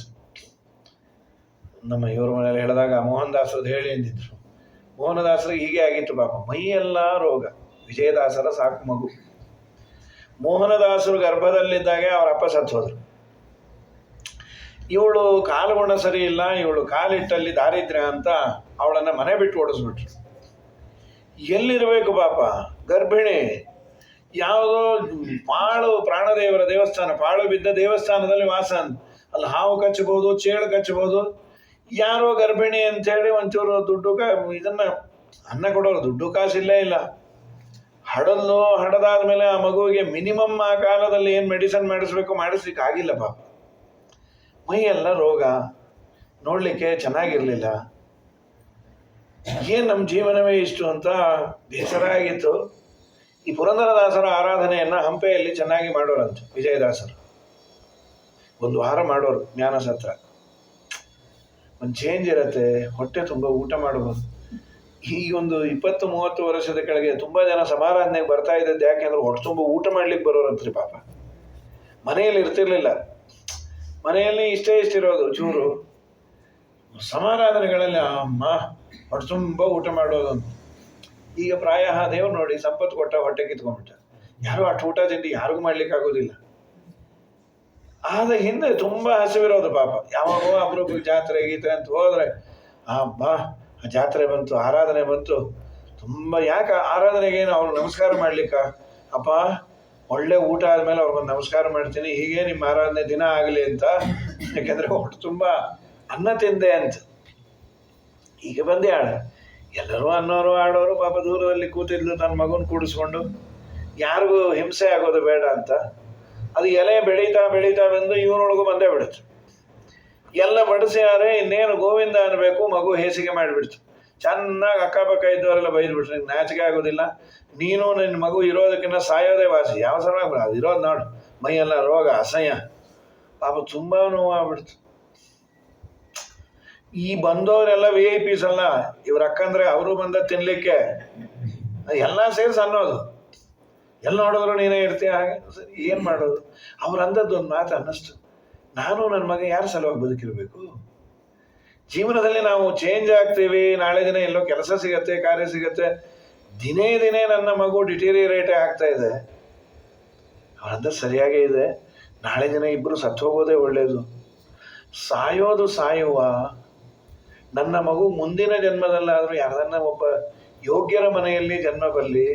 ನಾವು ಅಂತರ್ಪಿಶಾಚಿ ಆಗೋದು ಬೇಡ. ಚಕ್ರತೀರ್ಥ ಅಂತೇನು ಯಂತ್ರೋದ್ಧಾರಕ ಪ್ರಾಣದೇವರಿಗೆ ಎದುರಿಗೆ ಇರುವ ಸ್ಥಳಕ್ಕೆ ಅಷ್ಟೇ, ಅದು ತುಂಗಭದ್ರಾ ನದಿನೇ. ಅಲ್ಲೊಂದಿಷ್ಟು ನೀರು ನಿಂತಿರತ್ತೆ, ಅಲ್ಲಿ ಪ್ರಾಣ ಬಿಟ್ಟರೆ ಗಂಗಾ ಸನ್ನಿಧಾನ ಒಳ್ಳೆಯ ಜನ್ಮ ಬರುತ್ತೆ ಅಂತ. ಅಂದ್ರೆ ಸಾವಿನಲ್ಲೂ ಒಂದು ದೀಕ್ಷೆ. ಪಾಪ ಬೆಳಗ್ಗೆ 3 ಗಂಟೆಗೆ ಏನು ಕೇಳಬೇಕಾ, ಪುಷ್ಯಮಾಸ, ಕಲ್ಲು ಮಧ್ಯೆ ನಿಂತಿರೋ ನೀರು ಮುಟ್ಟಿದ್ರೆ ಕೊರೆದೋಗತ್ತದು, ಚಳಿ ಜಾಸ್ತಿ. ಅವಳು ಇಳದೆ ಆಳೆ, ಗಟ್ಟಿ ಮನಸ್ಸು. ಮಗುವನ್ನು ನೀರಲ್ಲಿ ಅದ್ದಿದಳು, ಹೋ ಅಂತ ಅಳ್ಲಿಕ್ಕೆ ಶುರು ಮಾಡಿಬಿಡ್ತು ಪಾಪ ಆ ಥಂಡಿಗೆ. ಕೈ ಬಿಡಲಿಕ್ಕೆ ಮನಸ್ಸು ಬಂದಿಲ್ಲ. ಯಾವ ತಾಯಿಗೆ ಬರುತ್ತೆ. ಸರಿ, ಅದನ್ನು ಇನ್ನೂ ಸ್ವಲ್ಪ ಅದ್ದದ್ಲು, ಕಡೆಗೆ ಕಂಠದವರೆಗೂ ಅದ್ದಿದಾಳೆ. ಅದು 1 ಗಂಟೆ ಹತ್ತು ಸೌಂಡು ಕಮ್ಮಿ ಆಗ್ಬಿಡ್ತದೆ. 4 ಗಂಟೆ ಹೊತ್ತಿಗೆ ವಿಜಯರಾಯರು ಬಂದ್ರಂತ ಸ್ನಾನಕ್ಕೆ. ಯಾರಮ್ಮ ಮಕ್ಕಳ ತಾಯಂದ್ರು ಬಂದಿದ್ದು, ಅವ್ರಿಗೆಲ್ಲ ಬಿಸಿ ನೀರಿನ ವ್ಯವಸ್ಥೆ ಇರುತ್ತೆ. ನಿನ್ನೆ ಹೇಳಿತ್ತಲ್ಲ ಉಪನ್ಯಾಸದಲ್ಲಿ, ಅವರೆಲ್ಲ 6:30 ಮೇಲೆ ಎದ್ದು ಸ್ನಾನ ಮಾಡಿ ಅಂತ. ಯಾಕೆ ಬಂದ್ರಿ? ಪಾಪ ಆಕೆ ಅಂದು, ಸ್ವಾಮಿ ಸ್ನಾನಕ್ಕಲ್ಲ, ಸಾಯ್ಲಿಕ್ಕೆ ಬಂದಿದ್ದು. ಅಯ್ಯೋಯ್ಯೋ ಏನಾಗಿದೆ ಏನು? ಕಂದೀಲು ತೊಗೊಂಬಂದರು, ಆವತ್ತಿನ ಕಾಲದಲ್ಲಿ ಆಂಟಿನ್ನು. ಯಾಕೆ ಏನಾಗಿದೆ? ಹೋ ಅಂತ ಅಳ್ತಾ ತನ್ನ ಎಲ್ಲ ಅವಸ್ಥೆ ಹೇಳ್ಕೊಂಡು, ಈ ಮಗು ಪಾಪ ನಾನೇನೂ ಮಾಡ್ಲಿಕ್ಕಾಗಿಲ್ಲ, ಮಗುದಲ್ಲ ತಪ್ಪು, ನಂದೇ. ನಿನ್ನ ಮಗು ನನಗೆ ಕೊಡು, ನಾನು ನೋಡ್ಕೋತೀನಿ. ಬೇಡ ಸ್ವಾಮಿ, ನಾ ದುರದೃಷ್ಟವಂತಳು. ಪಾಪ 100 ಜನಕ್ಕೆ ಅನ್ನ ಹಾಕ್ತಾ ಇದ್ದೀನಿ, ನನ್ನ ದುರದೃಷ್ಟ ನಿಮ್ಗೆ ಹಿಡಿದ್ರೆ 100 ಜನಕ್ಕೆ ಅನ್ನ ತಪ್ಪು. ಅಮ್ಮ, ನಾನು ಕಷ್ಟಪಟ್ಟೆ ಮೇಲೆ ಬಂದವನೇ, ನಾನು ಏನು ಶ್ರೀಮಂತನಾಗಿ ಮೇಲಿಂದ ಇಳಿದಿಲ್ಲ. ಒಪ್ಪತ್ತು ಅನ್ನಕ್ಕೆ 1000 ಜನದ ಕೈಯಲ್ಲಿ ಅನ್ನಿಸಿಕೊಂಡವ್ ನಾನು. ಬಡತನದ ನೋವು ಗೊತ್ತು, ಕೊಡು ನಿನ್ನ ಮಗುವನ್ನ ಅಂಥೇಳಿ ಆ ಮಗುವನ್ನು ಪಡೆದು ಆಮೇಲೆ ದಿನಾ ಧನ್ವಂತರಿ ಮಂತ್ರವನ್ನು ಜಪ ಮಾಡಿ ಆ ನೀರನ್ನು ದೇಹಕ್ಕೆ ಲೇಪ ಮಾಡಿದರೆ ಒಂದು 3-4 ತಿಂಗಳು 6 ತಿಂಗಳಾಗೋದ್ರಲ್ಲಿ ಏನು ಮುದ್ದಾಗಿ ಕೂಸಾಗ್ಬಿಡ್ತು ಅದು. ಅದಕ್ಕೆ ಮೋಹನ ಅಂತ ಹೆಸರಿಟ್ಟು ಊರವರೆಲ್ಲ ಮುದ್ದಾಡೋರು. ಅವರ ಸಾಕು ಮಗು ಮಾಡಿಕೊಂಡ್ರು. ಅನೇಕ ಜನ ತಾಯಂದಿರಿಗೆ ಈ ತರಹದ ಸಮಸ್ಯೆ, ಮಕ್ಕಳಿಗೆ ರೋಗ ರುಜಿನ ಆದಾಗ ಕಂಡ ದೇವರನ್ನ ಕೈ ಮುಗಿದು ನಮ್ಮಪ್ಪ ನನ್ನ ಮಗು ಚೆನ್ನಾಗಿರ್ಲಿ. ರಾತ್ರೋ ಮೂತ್ರ ಪುರೀಶಾಭ್ಯಾಮ್, ರಾತ್ರಿ ಮಲಮೂತ್ರ ವಿಸರ್ಜನೆ ಮಾಡಿಬಿಟ್ರೆ ಬೇರೆ ಆ ಬೆಡ್ಶೀಟ್ ಚೇಂಜ್ ಮಾಡ್ಲಿಕ್ಕೆ ಬೆಡ್ಶೀಟ್ ಗತಿ ಇಲ್ಲದ ಬಡತನ. ಅವಳ ಸೀರೆ ಮೇಲೆ ಮಾಡಿದರೆ ಆ ಸೀರೆಯನ್ನು ಬದಲಾಯಿಸಕ್ಕೆ ಇನ್ನೊಂದು ಸೀರೆ ಇಲ್ಲ. ಅದು ಮಡಿಯಲ್ಲಿ ಒಣಗಾಕಿದ್ದೊಂದು, ಅದಕ್ಕೆ ಕೋಲ್ ಮೇಲೊಂದು, ದೇಹದ ಮೇಲೊಂದು, 2 ಸೀರೆ ಅಂತ. ಊಹಾತೀತ ಇವೆಲ್ಲ ಇತ್ತು. ಈ ಲೆವೆಲ್ಲಿನ ಬಡತನ ಇತ್ತು. ಎಷ್ಟೋ ಜನ ಮದುವೆ ಮುಂಜೆಗೆ ಹೋಗದೇ ಇದ್ದದ್ದು ಒಳ್ಳೆ ಸೀರೆ ಗಿರೆ ಇಲ್ಲ ಹರಿದೋಗಿದೆ ನೋಡಿದವರೆಲ್ಲ ಆಡ್ಕೊಳ್ತಾರೆ. ಇದಕ್ಕಾಗಿ ಹೋಗದೆ ಬಿಟ್ಟವರು ಇದ್ರಂತೆ. ಆ ಪರಿಸ್ಥಿತಿನೂ ಇತ್ತು. ಸತ್ಯಜ್ಞಾನರ ಕಥೆಯಲ್ಲಿ ಹೇಳ್ತಾರೆ ಪಾಪ. ಮಹಾಸಮಾರಾಧನೆ 25,000 ಜನದ ಭೋಜನ ದಕ್ಷಿಣೆ ಕೊಡ್ಲಿಕ್ಕೆ ಅಂತ ಗುರುಗಳು ಬಂದರು. ಅವಳು ಯಾರು ಊಟ ಮಾಡ್ತಿಲ್ಲ ನೋಡಿದ್ರಂತೆ. ತಕ್ಷಣ ವಾಪಸ್ ಬಂದರು. ದಿವಾನ್ರಿಗೆ ಹೇಳಿದ್ರು, ನಾವು ಎಲ್ಲಿಂದ ವಾಪಸ್ ಬಂದ್ವಲ್ಲ, ಯಾಕೆ ಸ್ವಾಮಿ ಏನಾದರೂ ತುಳಿದ್ರ? ಏನೂ ತುಳಿದಿಲ್ಲ, ಅಲ್ಲಿ ಒಬ್ಳು ಊಟ ಬಿಟ್ಟಾಳೆ, ಏನಾಯ್ತು ಕೇಳ್ಕೊಂಬನ್ರಿ. ಇವ್ರಿಗೆ ಅನ್ನಿಸ್ತು 25,000 ಜನ ಒಬ್ರು ಊಟ ಬಿಟ್ಟರೆ ಒಳ್ಳೆಯದೇ ಅಂತ. View of thinking and way of thinking ಎಷ್ಟು ವ್ಯತ್ಯಾಸ ಆಗುತ್ತೆ ನೋಡಿ, ದೊಡ್ಡವರ ಆಲೋಚನೆಗೂ ಸಾಮಾನ್ಯರ ಆಲೋಚನೆಗೂ. ಕೇಳಂತೂ ಕೇಳುವ ಗುರುಗಳಂದೇ ಯಾರು ಬಂದು ಕೇಳೋದು, ಯಾಕೆ ನೀವು ಊಟ ಮಾಡ್ತಿಲ್ಲ? ಏನು ಜನ ಸಿಡೀತಾ? ಇಲ್ಲ ನಾನು ದರಿದ್ರಳು, ನಮಗೂ ಗೊತ್ತು ಅಂದರು. ಮುಂದೆ ಏನಾಯ್ತು ಹೇಳು? ನಮ್ಮ ಅತ್ತೆ ಕೈ ಕೆಳಗಿನ ಸೊಸೆ ನಾನು ತವರು ಮನೆ ಬಿಟ್ಟು ಅತ್ತೆ ಮನೆಗೆ ಬಂದಾಗಿಂದ ಇದೇ ಬಾರಿ ಮೊದಲಿಗೆ ಬಂದಿದ್ದು ಮನೆಗೆ. 25 ವರ್ಷ ಆಯಿತು ಮನೆಯಿಂದ ಬಿಟ್ಟು ಬಂದು. ನಾನು ಅತ್ತೆಯ ಸೀರೆ ಒಂದು ಕೇಳಿಸ್ಕೊಂಡಿದ್ಲಂತ. ಅತ್ತೆ ಒಂದು ಸೀರೆ ಕೊಟ್ಟಿರಿ, ಬರ್ತೀನಿ ಒಂದು 3 ದಿವಸ. ಅದೇನು ಆಶೀರ್ವಾದ ಮಾಡಿಕೊಟ್ಲು ಅತ್ತೆ ಪಾಪ. ನೋಡು ನಿನಗೆ ಮಹಾ ಮರುವು, ಸೀರೆ ಕಳ್ಕೊಂಡೇ ಬರ್ತೀನಿ ನೀನು, ಸೀರೆ ಕಳೆದ್ರೆ ಮನೆಗೆ ಬರಬೇಡ ಅಂತ ಹೇಳೇ ಕ್ಲಾಸ್. ಅದು ವಾಸ್ತವ ಸಂಗತಿ ಪಾಪ. ಇಲ್ಲ ನನಗೇನು ಕೆಲಸ ಇರೋದಿಲ್ಲ, ನಾನು ಅದನ್ನು ನೋಡಿಕೊಳ್ತೇನೆ ಅಂಥೇಳಿ ಅದನ್ನು ಒಣಗಿಸಿ ಕಂಕಳಲ್ಲಿ ಇಟ್ಕೊಂಡು ತೀರ್ಥ ತಗೊಳ್ಬೇಕು ಅಂತ ಬಂದೆ. ಆದರೆ ಆ ನೂಕು ನುಗ್ಗಲು ತೀರ್ಥ ಆದಮೇಲೆ ನೋಡಿದ್ರೆ ಕಂಕಳ ಸೀರೆ ಎದೇನೆ ಹೊಡೆದೋಯ್ತು. ತವ್ರ ಮನೇಲಿ ಯಾರಿಲ್ಲ, ಅತ್ತೆ ಮನೆಗೆ ಬರಬೇಡ ಅಂದ್ಯಾರೆ. ನಾಳೆ ಸ್ವಾಮಿಗಳು ಹೊರಟು ಬಿಡ್ತಾರೆ, ಎಲ್ಲಿಗೆ ಹೋಗಲಿ? ಗಂಟ್ಲಲ್ಲಿ ಅನ್ನ ಇಳಿತಾ ಇಲ್ಲ ಪಾಪ. ನನ್ನ ಸೀರೆ ಕಳೆದೋಯ್ತು. ಅಷ್ಟೇನಾ ಅಂದರು. ಆದರೂ ಗುರುಗಳಿಗೆ ಹೇಳಿದ್ರು, ಸ್ವಾಮಿ ಅವ್ರದ್ದೇನೋ ಸೀರೆ ಕಳೀತಂತ. ಬಂದವ್ರದೇನೋ ಸೀರೆ ತಂಬಿಗೆ ಇದೆಲ್ಲ ನೋಡ್ಕೊಂಡು ಮಠ ಜವಾಬ್ದಾರರು. ಇಲ್ಲಿಗೆ ಬಂದವರು ಯಾರೂ ದುಃಖದಿಂದ ಮನೆಗೆ ಹೋಗಬಾರ್ದು. ತವ್ರ ಮನೆಯಿಂದ ನಗನಗತಾ ಅತ್ತೆ ಮನೆಗೆ ಆ ಹೆಣ್ಣು ಹೋಗ್ತಾಳಲ್ಲ, ಹಾಗೆ ಹೋಗಬೇಕು. ನಮ್ಮ ಮನೆಗೆಲ್ಲ ಬಂದಿರೋದು, ರಾಮರಾಜ್ಯಕ್ಕೆ ಬಂದಿರೋದು, 2 ಜರತಾರಿ ಸೀರೆ ತರಿಸು ಅಂತ ಹೇಳಿ ತರಿಸಿ ಆಗಿಂದಾಗೆ ಪುಣ್ಯಾತ್ಮರು ಅವರ ಉಡೀಲಿ ಹಾಕಿದ್ರೆ ಆ ಪುಣ್ಯಾತ್ಮಗಳನ್ನು ಇದುವರೆಗೂ ಮಠಕ್ಕೆ 1 ರೂಪಾಯಿ ಕೊಟ್ಟಿಲ್ಲ ನಾವು, ಮುಂದೆ ಕೊಡೋ ಸ್ಥಿತಿಲೂ ಇಲ್ಲ. ನಮ್ಮಂಥವರನ್ನು ನೀವು ನೋಡೋದ್ರಲ್ಲ, 100 ವರ್ಷ ನಿಮ್ಮಂಥವ್ರು ಚೆನ್ನಾಗಿರ್ರಿ. ಇದು ನಿಜವಾದ ದೇವರ ಪೂಜೆ ಅಂತ. ನಾನಾ ಜನಸ್ಯ ಶುಶ್ರೂಷ ಕರ್ಮಾಖ್ಯ ಕರವನ್ವಿತೆ. ಯಾರಿಗೆ ನೋವಿದೆ ಅವರಿಗೆ ಸ್ಪಂದಿಸೋದಿದೆಯಲ್ಲ, ಅದು ದೊಡ್ಡ ದೇವರ ಪೂಜೆ ಅಂತ. ಬೇಜಾರ ಸ್ವಾಮಿಗಳು ಯಾವಾಗಲೂ ಈ ಮಾತನಾಡೋದು. ನಾನಾ ಜನಸ್ಯ ಶುಶ್ರೂಷ, ಇದು ದೇವರಿಗೆ ಕಟ್ಟೋ ಟ್ಯಾಕ್ಸ್ ಅಂತಿದ್ದು. ನಾವು ದೇವರಿಗೆ ಇಲ್ಲಾಂದರೆ ಇನ್ಕಮ್ ಟ್ಯಾಕ್ಸು ಅದು ಇದು ಕಟ್ಟಬೇಕು. ದೇವರಿಗೆ ಏನು ಟ್ಯಾಕ್ಸ್ ಕಟ್ತೀನಿ ನೀನು? ನಾನಾ ಜನರ ಶುಶ್ರೂಷೆ. ಯಾರಿಗೆ ಸಮಸ್ಯೆ ಇದೆ, ಸಮಸ್ಯೆ ಇದ್ದವರಿಗೆ ನೀನು ಸ್ಪಂದಿಸೋದಿದೆಯಲ್ಲ, ಅದು ನಿಜವಾದಂತಹ ಟ್ಯಾಕ್ಸು ಅಂತ. ಈ ಪರಿಸ್ಥಿತಿ ಪಾಪ ಎಲ್ಲರಿಗೂ ಇತ್ತು. ಕಡೆಗೆ ತನ್ನ ಸೆರಗಿನಿಂದಲೇ ಮಗುವಿನ ಹೇಸಿಗೆಯನ್ನು ಒರೆಸಿ ಅದನ್ನು ತೊಳೆದುಕೊಂಡು ಒದ್ದೆ ಸೀರೆಯಲ್ಲೇ ರಾತ್ರೆಲ್ಲ ಇದ್ದು ಮಗುವಿಗೆ ಥಂಡಿ ಹತ್ತಬಾರದು ಅಂತ ತೊಡೆಯ ಮೇಲೆ ಮಗುವನ್ನು ಮಲಗಿಸಿ ಕೈಗಳನ್ನೇ ಹೊದ್ದಿಗೆಯನ್ನು ಮಾಡಿ ರಾತ್ರೆಲ್ಲ ಹೊರಗಿಕೊಂಡು ಮಲಗಿದ ದಿವಸ ಎಷ್ಟೋ. ತಸ್ಯ ನಿಷ್ಕ್ರಮಣಾರ್ಥಾಯ ಮಾತೃಪಿಂಡಂ ದದಾಮ್ಯಹಂ. ಮನೆಯಲ್ಲಿ ಮಾಡಿಕೊಂಡ ಪದಾರ್ಥ ಏನೋ ಪಾಯಸವೋ ಭಕ್ಷ್ಯವೋ ಮಗುವಿಗೆ ಬಡಿಸ್ತಾ ಇದ್ರ, ಮಗು ಅಂತೂ ನಂಗೆ ಅಷ್ಟು ಬೇಕಮ್ಮ, ನನಗೊಂಚೂರು ಅಂತ ಇಟ್ಕೊಂಡಿದ್ಲು. ಮಗು ಕೇಳಿದ್ದಕ್ಕೆ ಬಾಳದು ಎಲ್ಲ ಹಾಕಿ ತಿಂತು. ಅಪ್ಪ ಬಂದು ಕೇಳ, ಎಲ್ಲ ಅವನೇ ತಿಂದ ಬಕಾಸುರ. ಸುಮ್ಮನೆ ರೀ, ನಾವು ಶ್ರೀಮಂತರಲ್ಲ, ಕೊಡಿಸೋದು ಇಲ್ಲ ಪಾಪ. ಮನೇಲಿ ಮಾಡಿದ್ದು ಹಾಕದೇ ಇದ್ರೆ ನೀವೇನು ತಿಂದೆ? ಆ ಮಗು ತಿಂದಿದ್ದು ನೋಡಿ ನಂಗೆ ಹೊಟ್ಟೆ ತುಂಬಿಡ್ತು. 2 ತಮಗೆ ನೀರು ಕುಡಿದೆ. ಹೀಗೆ ನಿನ್ನ ಅನ್ನವನ್ನ ನಿನ್ನ ಆಹಾರವನ್ನ ನೀನು ತಿನ್ನಬೇಕಾದದ್ದನ್ನು ನನಗಾಕೆ ಬೆಳೆಸ್ದೆ ಅಲ್ಲ. ಈ ಋಣ ಹಣದಿಂದಲಾಗಲಿ ಇನ್ನೇನೋ ಸೀರೆಯೋ ವಸ್ತ್ರವೋ ಒಡವೆಯೋ ಇದು ಸರ್ವಥಾ ಆಗುವುದಿಲ್ಲ ಅನ್ನೋದಕ್ಕೆ ಶಾಸ್ತ್ರದಲ್ಲಿ ಅಂದರು. ಎಲ್ಲ ಋಣವನ್ನ ನೀನು ತೀರಿಸಬಹುದಪ್ಪ. ತೀರಿಸಲಾಗದ ಒಂದು ದೊಡ್ಡ ಋಣ ಅಂದರೆ ತಾಯಿ ಋಣ. ಸನ್ಯಾಸಿ ಆದರೂ ಪೂರ್ವಾಶ್ರಮದ ನಂಟು ಗಂಟು ಎಲ್ಲ ಬಿಚ್ಚಿ ಹೋಯಿತು. ಆದರೆ ಪೂರ್ವಾಶ್ರಮದ್ದು ಉಳಿಯುವ ನಂಟು ಅಂದರೆ ತಾಯಿದಂತೆ. ನಮಸ್ಕಾರ ಮಾಡೋದು, ಜಗತ್ತಿಗೆ ಗುರುಗಳಾದರೂ ತಾಯಿಗೆ ನಮಸ್ಕಾರ ಮಾಡಿದ ಮೇಲೆ ಆಕೆ ಆಶೀರ್ವಾದ ಮಾಡಬಹುದು. ಯಾಕೆ ತಾಯಿ ಋಣ ಹೋಗಲಿಲ್ವ?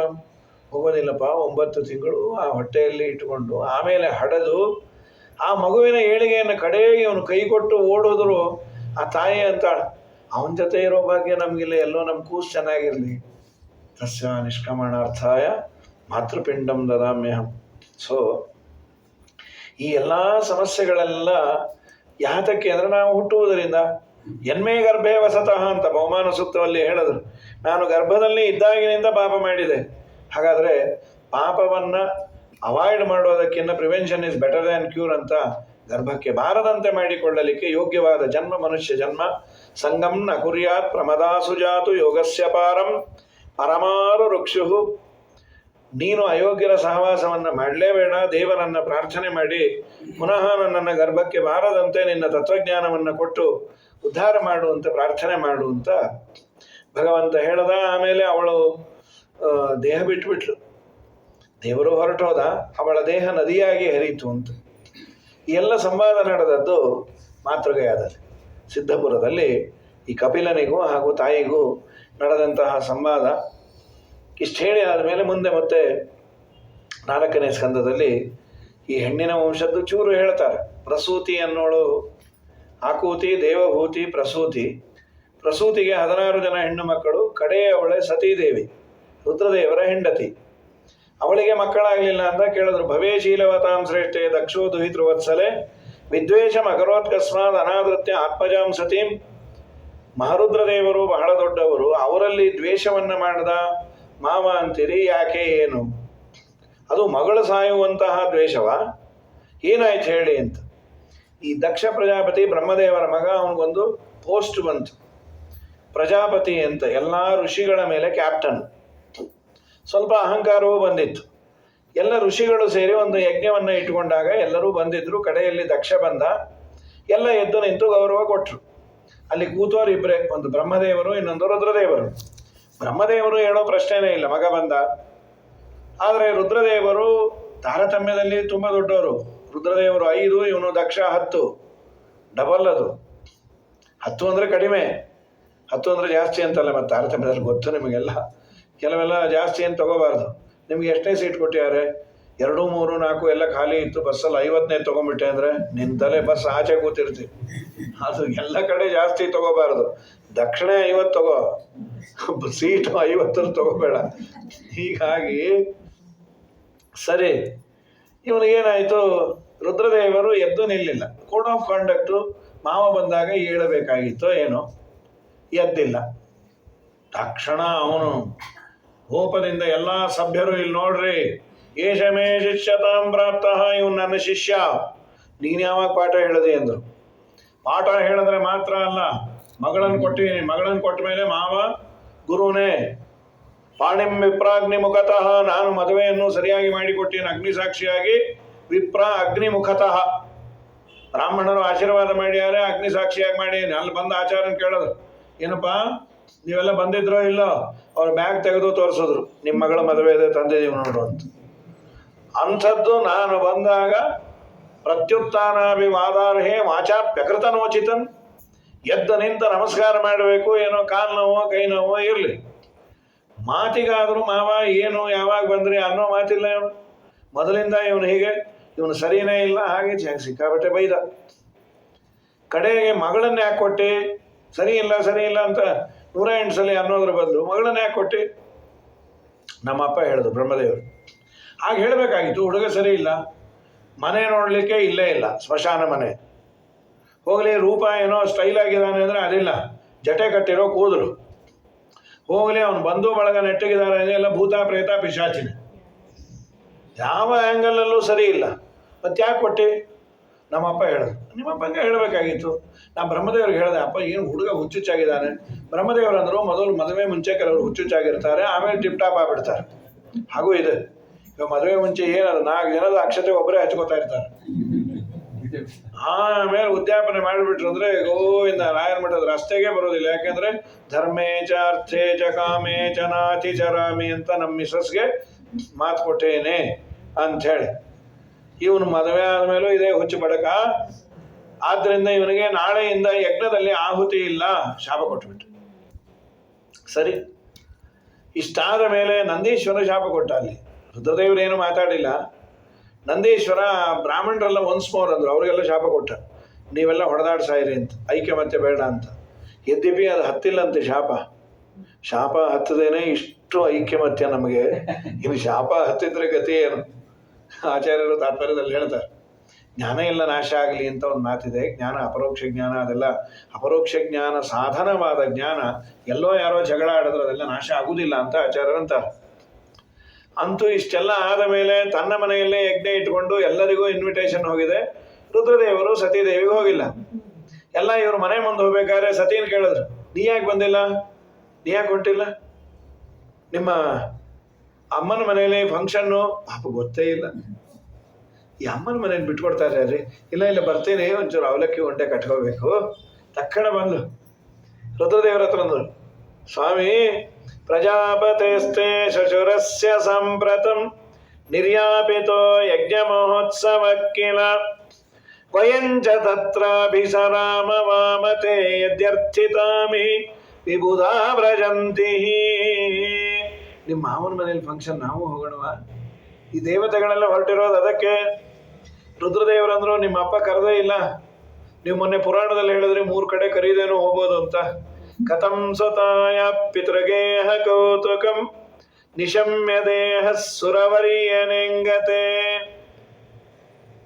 ಅಪ್ಪನ ಮನೆಯ ಫಂಕ್ಷನ್ ಕೇಳಿ ಸುತಾಯ ಪಿತೃದೇಗೇಹ ಕೌತುಕಂ. ಯಾವ ಹೆಣ್ಣು ಮನೇಲಿ ಇರ್ತಾಳೆ ಸ್ವಾಮಿ? ಅಕ್ಕಿಲ್ ಬೆಲ್ಲ ಬಿದ್ದರೆ ಓಡಬೇಕು ನಮ್ಮ ತವ್ರ ಮನೆ ಫಂಕ್ಷನ್ ಅಂತ. ಇಷ್ಟು ದೊಡ್ಡ ಕಾರ್ಯಕ್ರಮ. ಅನಾಹುತ, ಆಹೂತರು ಅಂದ್ರೆ ಕರೆಯೋದು, ಅನಾಹುತ. ಆಹೂತರಲ್ಲದೇ ಇದ್ರು ಅಪ್ಯಭಿಯಂತೆ ಬಂಧುಷು ಭರ್ತುರ್ಗುರೋರ್ದೇಹ ಕೃತಶ್ಚ ಕೇತನಂ. ಗಂಡನ ಮನೆಗೆ, ಗುರುಗಳ ಮನೆಗೆ, ದೇಹ ಕೊಟ್ಟ ತಂದೆ ಮನೆಗೆ ಎಕ್ಸೆಪ್ಷನ್. ಅದು ಕರೀದೇ ಇದ್ರು ಹೋಗ್ಬೇಕು ಅಂತ. ನೀವೇ ಅಂದ್ರೆ ತ್ವಯೋದಿತಂ ಶೋಭನಮೇವ ಶೋಭನೆ. ತುಂಬ ಚೆನ್ನಾಗಿದೆ ರೀ. ಯಾರು ಕೋಪ ಗೀಪ ಮಾಡಿಕೊಂಡು, ಸಾಮಾನ್ಯವಾಗಿ ಈ ಥರ ಮನೆಯಲ್ಲಿದ್ದರೆ ಹೀಟು ಇಂಟೆನ್ಸಿಟಿ ಜೋರಾಗಿರುತ್ತೆ. ಅವರು ನೀವಂತೂ ಎಲ್ಲೂ ಬರಲ್ಲ, ನಾನೇ ಹೋಗ್ತೀನಿ, ನೀವೇ ಸತ್ಕೊಳ್ರಿ, ಅಲ್ಲಿ ಚಟ್ನಿ ಪುಡಿ ಮಾಡಿರ್ತೀನಿ, ಏನೋ ಅನ್ನ ಬಯಸ್ಕೊಂಡು ಸತ್ಕೊಳ್ರಿ. ಮಂಗಳಾಂಗಿ, ನೀ ಹೇಳಿದ್ದು ನಿಜ, ಶಾಸ್ತ್ರದಲ್ಲಿದೆ, ಕರೀದೇ ಇದ್ರೂ ಹೋಗ್ಬೋದು. ಆದರೆ ನಾವು ಬಂದದ್ದನ್ನೇ ನೋಡಿ ಅಪಮಾನ ಮಾಡುವಂಥವ್ರ ಮನೆಗೆ ಹೋಗಬಾರ್ದಮ್ಮ. ತ್ವಯೋದಿತಂ ಶೋಭನಮೇವ ಶೋಭನೆ ಅನಾಹುತಾಪ್ಯಭಿಯಾಂತಿ ಬಂಧುಷು ತೇ ಯದ್ಯನುತ್ಪಾದಿತ ದೋಷ ದೃಷ್ಟಯೋ ಬಲೀಯಸಾನ್ ಆತ್ಮಮದೇನ ಮನ್ಯುನ. ದುರಹಂಕಾರದಿಂದ ನಮ್ಮನ್ನ ಅಪಮಾನ ಮಾಡಿದರೆ ಮಾಡಲಿ ಬಿಡುವಂತೆ. ಬಂಧು ಬಳಗದಲ್ಲಿ ಅಪಮಾನ ಆದರೆ ಸಾಯೋವರೆಗೂ ಮರಿಲಿಕ್ಕಾಗಲ್ಲ. ಯುದ್ಧದಲ್ಲಿ ಕೈಯೋ ಕಾಲೋ ತುಂಡಾದ್ರೆ ಅದು ಹೆಮ್ಮೆಯಿಂದ ಹೇಳ್ಕೊಳ್ತಾನೆ. ಬಂಧು ಬಳಗದ ಮಧ್ಯದಲ್ಲಿ ಅಪಮಾನ ಆಗಿಬಿಟ್ರೆ ಸಾಯೋವರೆಗೂ ಆ ನೋವು ದಿನೇ ದಿನೇ ಜಾಸ್ತಿ ಆಗುತ್ತೆ. ಆರದ ಗಾಯ ಅದು ಬೇಡ. ಮನೋಭಿಮಾನಿಗಳೇ, ಸ್ವಾಮಿ ನಾವೊಂದು ಕೇಳ, 1 ಯಾಕೆ 10 ಕೇಳು. ಇಷ್ಟೆಲ್ಲ ಗಲಾಟೆ ನಮ್ಮಪ್ಪ ಮಾಡಿದ್ರು ಅಂತಿರಲ್ಲ, ನೀವು ನಮ್ಮಪ್ಪಗೊಂದು ನಮಸ್ಕಾರ ಮಾಡಿದ್ರೆ ಯಾವ ಗಲಾಟೆನೇ ಇರ್ತಿರ್ಲಿಲ್ಲ, ನೀವು ಮಾತ್ರ ಸರಿನಾ? ಅಯ್ಯೋ ಸತೀದೇವಿ, ಪರಸ್ಪರ ಜ್ಞಾನಿಗಳು ಒಬ್ಬರಿಗೊಬ್ಬರು ಭೇಟಿಯಾದಾಗ ನಮಸ್ಕಾರ ಮಾಡೋದು ಯಾವತ್ತೋ ಬಿದ್ದು ಹೋಗೋ ದೇಹಕ್ಕಲ್ಲ. ಮತ್ ಯಾತಕ್ಕೆ? ಒಳಗೆ ದೇವರಿರ್ತಾನಮ್ಮ. ಪ್ರತ್ಯುದ್ಗಮ ಪ್ರಶ್ರಯಣಾಭಿವಾದನಂ ವಿಧೀಯತೆ ಸಾಧುಮಿತಸ್ಸು ಮಧ್ಯಮೆ ಪ್ರಾಜ್ಞೆ ಪರಸ್ಮೈ ಪುರುಷಾಯ ಚೇತಸ ಗುಹಾಶಯಾಯೈವ ನ ದೇಹ ಮಾನಿನೇ. ಒಳಗೆ ದೇವರಿರ್ತಾನೆ. ಹೌದು, ಆ ರೂಲನ್ನು ಇಟ್ಕೊಂಬೋದಾದ್ರೆ ನಮ್ಮಪ್ಪನಲ್ಲೂ ದೇವರಿದಾನಲ್ವಾ? ಏನು ನಮ್ಮಪ್ಪನಲ್ಲಿ ದೆವ್ವ ಕೂತಿದ್ಯಾ? ಮಾಡಬೇಕಾಗಿತ್ತು ನೀವು. ನಿಮ್ಮಪ್ಪ ಬರೋ ಮುಂಚೆ ನಮ್ಮಪ್ಪ ಬಂದಿದ್ರು.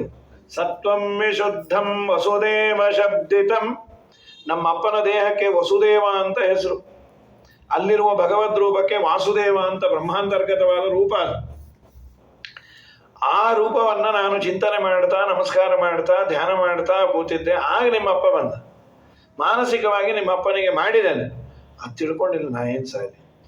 ಏತಾವದುಕ್ತ್ವಾ ವಿರರಾಮ ಶಂಕರ, ಬಾಯಿ ಮುಚ್ಚಿಬಿಟ್ರು. ಯಾಕೆ? ಪತ್ನ್ಯಂಗನಾಶಂ ಉಭಯತ್ರ. ಇವತ್ತು ಇವಳ ಸಾವು ಖಚಿತ. ಇಲ್ಲೇ ಇದ್ರೆ ಕಳಿಸಿಲ್ಲ ಅನ್ನೋ ವೇದನೆಯಿಂದ ಸಾಯ್ತಾಳೆ. ಅಲ್ಲಿ ಹೋದ್ರೆ ಗಂಡನಿಗೆ ಅಪಮಾನ ಆಯಿತು ಅಂತ ಸಾಯ್ತಾಳೆ. ಅಲ್ಲಿ ಹೋದ್ರೆ ಕೀರ್ತಿ ಹೆಚ್ಚು, ನಮಗೆ ಟ್ರಬಲ್ ಕಮ್ಮಿ. ಇಲ್ಲಿ ಹೋದ್ರೆ ಮತ್ತೆ ಪೊಲೀಸು ಕೇಸು ಡೌರಿ ಪೌರಿ ಎಲ್ಲ ಅಂತಾರೆ. ಅಲ್ಲಿ ಹೋದ್ರೆ ಏನು ಪತಿವ್ರತೆ ಅಂತ ಸುಮ್ಮನೆ ಆಗ್ಬಿಟ್ರು. ಹೊರಟು ಬಂದೇ ಆಳೆ. ಒಂದೆರಡು ಪಿಶಾಚಿನೂ ಜೊತೆಗೆ ಬಂದಿತ್ತು. ರುದ್ರದೇವರಂದ್ರೆ ಹೆಚ್ಚು ಕಮ್ಮಿ ಆದ್ರೂ ಫೋನ್ ಮಾಡ್ರಪ್ಪ ನಾ ಬರ್ತೀನಿ ಅಂತ. ಅಲ್ಲಿ ಬಂದೇ ಯಾರ್ಯಾರು ಮಾತಾಡಿಸಿಲ್ಲ. ಯಾಕಂದ್ರೆ ಅವನೇ ಅದು ಮಾಡಲಿಕ್ಕೆ ಕಾಯ್ತಾ ಇದ್ದ. ಬಂದು ಮಗಳು, ತಾಯಿ ಮಾತ್ರ ಪಾಪ ಒಂದು ಮಾತಂದು ಋಣ ತೀರಿಸ್ಬೇಕು. ಚೆನ್ನಾಗಿದೆಯಮ್ಮ ಕೂತ್ಕೊ, ಇಷ್ಟೇ ಮುಗಿದಾಯ್ತು. ಅವಳ ಅಕ್ಕಂದ್ರೆ ಯಾರು ಮಾತಾಡಿಸ್ತಿಲ್ಲ. ಇನ್ನೇನು ರುದ್ರದೇವರು ಅನ್ನಿಸ್ತವಳಿಗೆ ಅಲ್ಲಿ ವಾತಾವರಣ.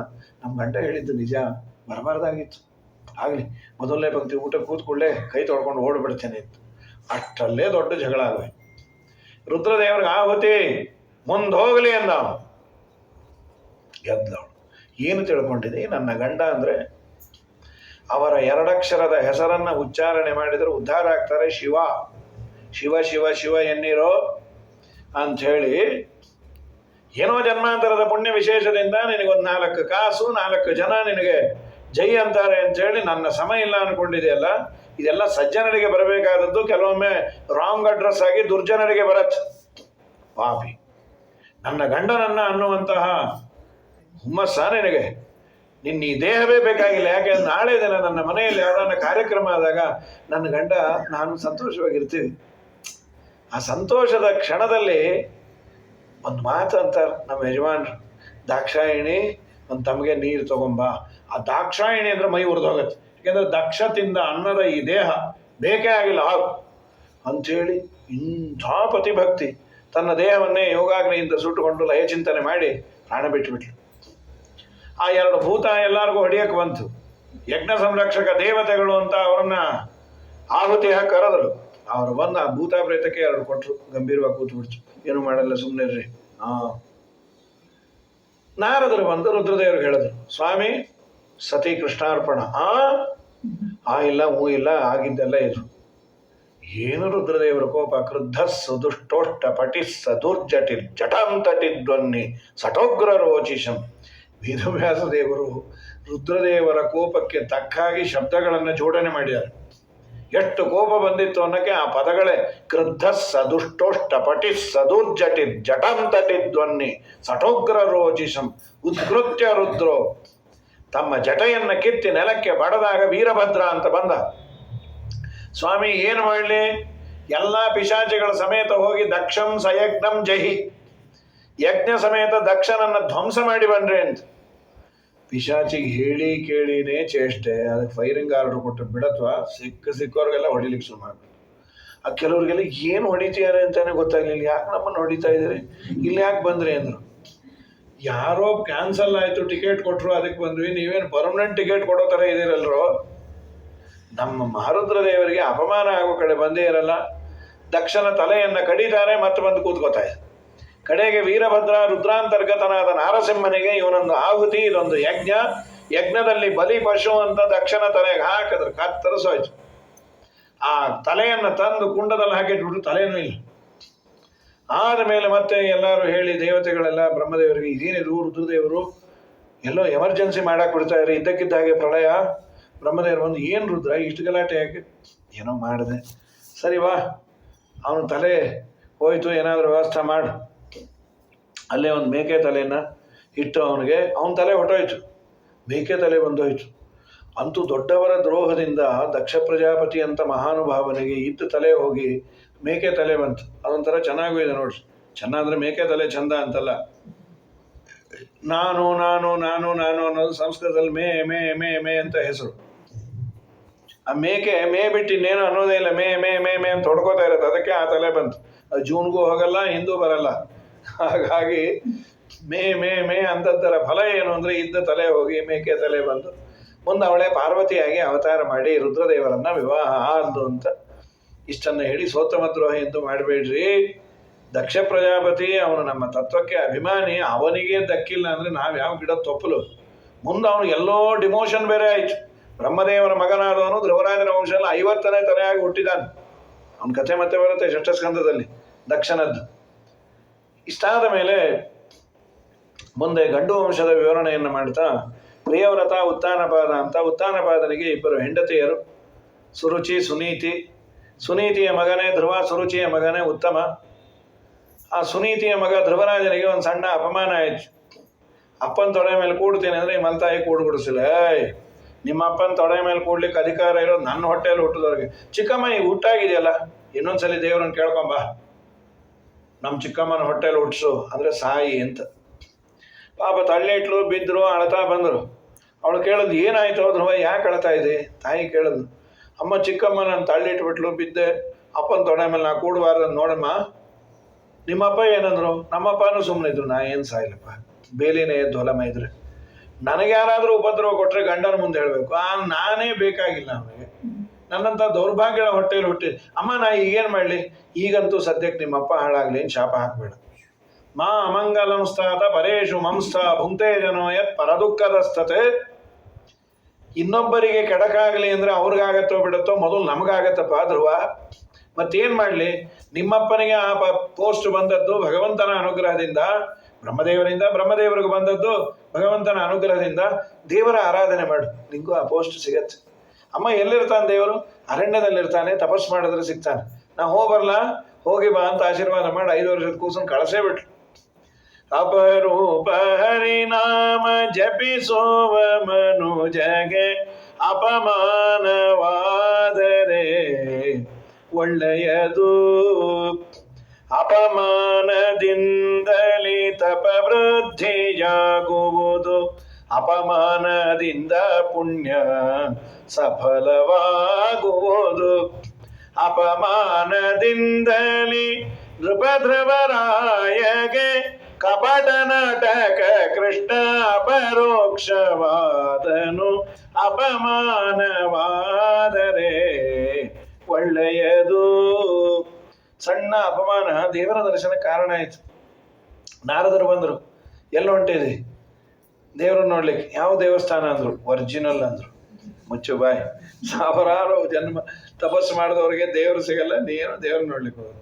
ನಾದನ ಪವಮಾನಂತೆ ಸಮ್ಮಾನಂ ಚಾಪಿ ಪುತ್ರಕ. ಎಲ್ಲಿ ಮಾನ ಅಪಮಾನನೋ, ಆಟ ಆಡೋ ವಯಸ್ಸು, ಮನೆಗೆ ಹೋಗು. ಸ್ವಾಮಿ ಹಾಗೆಲ್ಲ ಅನ್ಬೇಡ್ರಿ, ನಮ್ದು ಕ್ಷಾತ್ರ ರಕ್ತ, ಕ್ಷತ್ರಿಯರಿಗೆ ಕಿಚ್ಚು ಜಾಸ್ತಿ. ನಮ್ಮಮ್ಮ ಅಂದ ಮಾತಿನ ಬಾಣ ಎದೆಗೆ ತಾಕಿದೆ, ನಾ ದೇವ್ರನ್ನ ನೋಡಲೇಬೇಕು. ನಾರದರು ಟೆಸ್ಟ್ ಮಾಡ್ಲಿಕ್ಕೆ ಬಂದರು, ಟೆಂಪರರಿ ವೈರಾಗ್ಯನೋ ನಿಜವಾಗ್ಲೂ ವೈರಾಗ್ಯವೋ ಅಂತ. ಇಲ್ಲ ಇಲ್ಲ, ಈ ಹುಡುಗನಿಗೆ ಗಟ್ಟಿತನ ಇದೆ. ನಾರದರು ಉಪದೇಶ ಮಾಡಿ ವಾಸುದೇವ ದ್ವಾದಶಾಕ್ಷರ ಮಂತ್ರವನ್ನು ಹೋಗು ಅಂಥೇಳಿ ಮಥುರಾ, ಈಗಿನ ಏನು ಮಥುರಾ ಇದೆ ಅಲ್ಲಿ ಯಮುನಾ ತೀರದಲ್ಲಿ ನಿಂತು 6 ತಿಂಗಳ ಅದ್ಭುತವಾದ ತಪಸ್ಸು. ಒಂಟಿ ಕಾಲ ಮೇಲೆ ನಿಂತು ಮಾಡ್ಯಾರಂತೆ ಪಾಪ. ಆಗ ಕಾಲು ಚೇಂಜ್ ಮಾಡೋರಂತೆ, ಕಾಲು ನೋವು ಬಂತು ಅಂತ.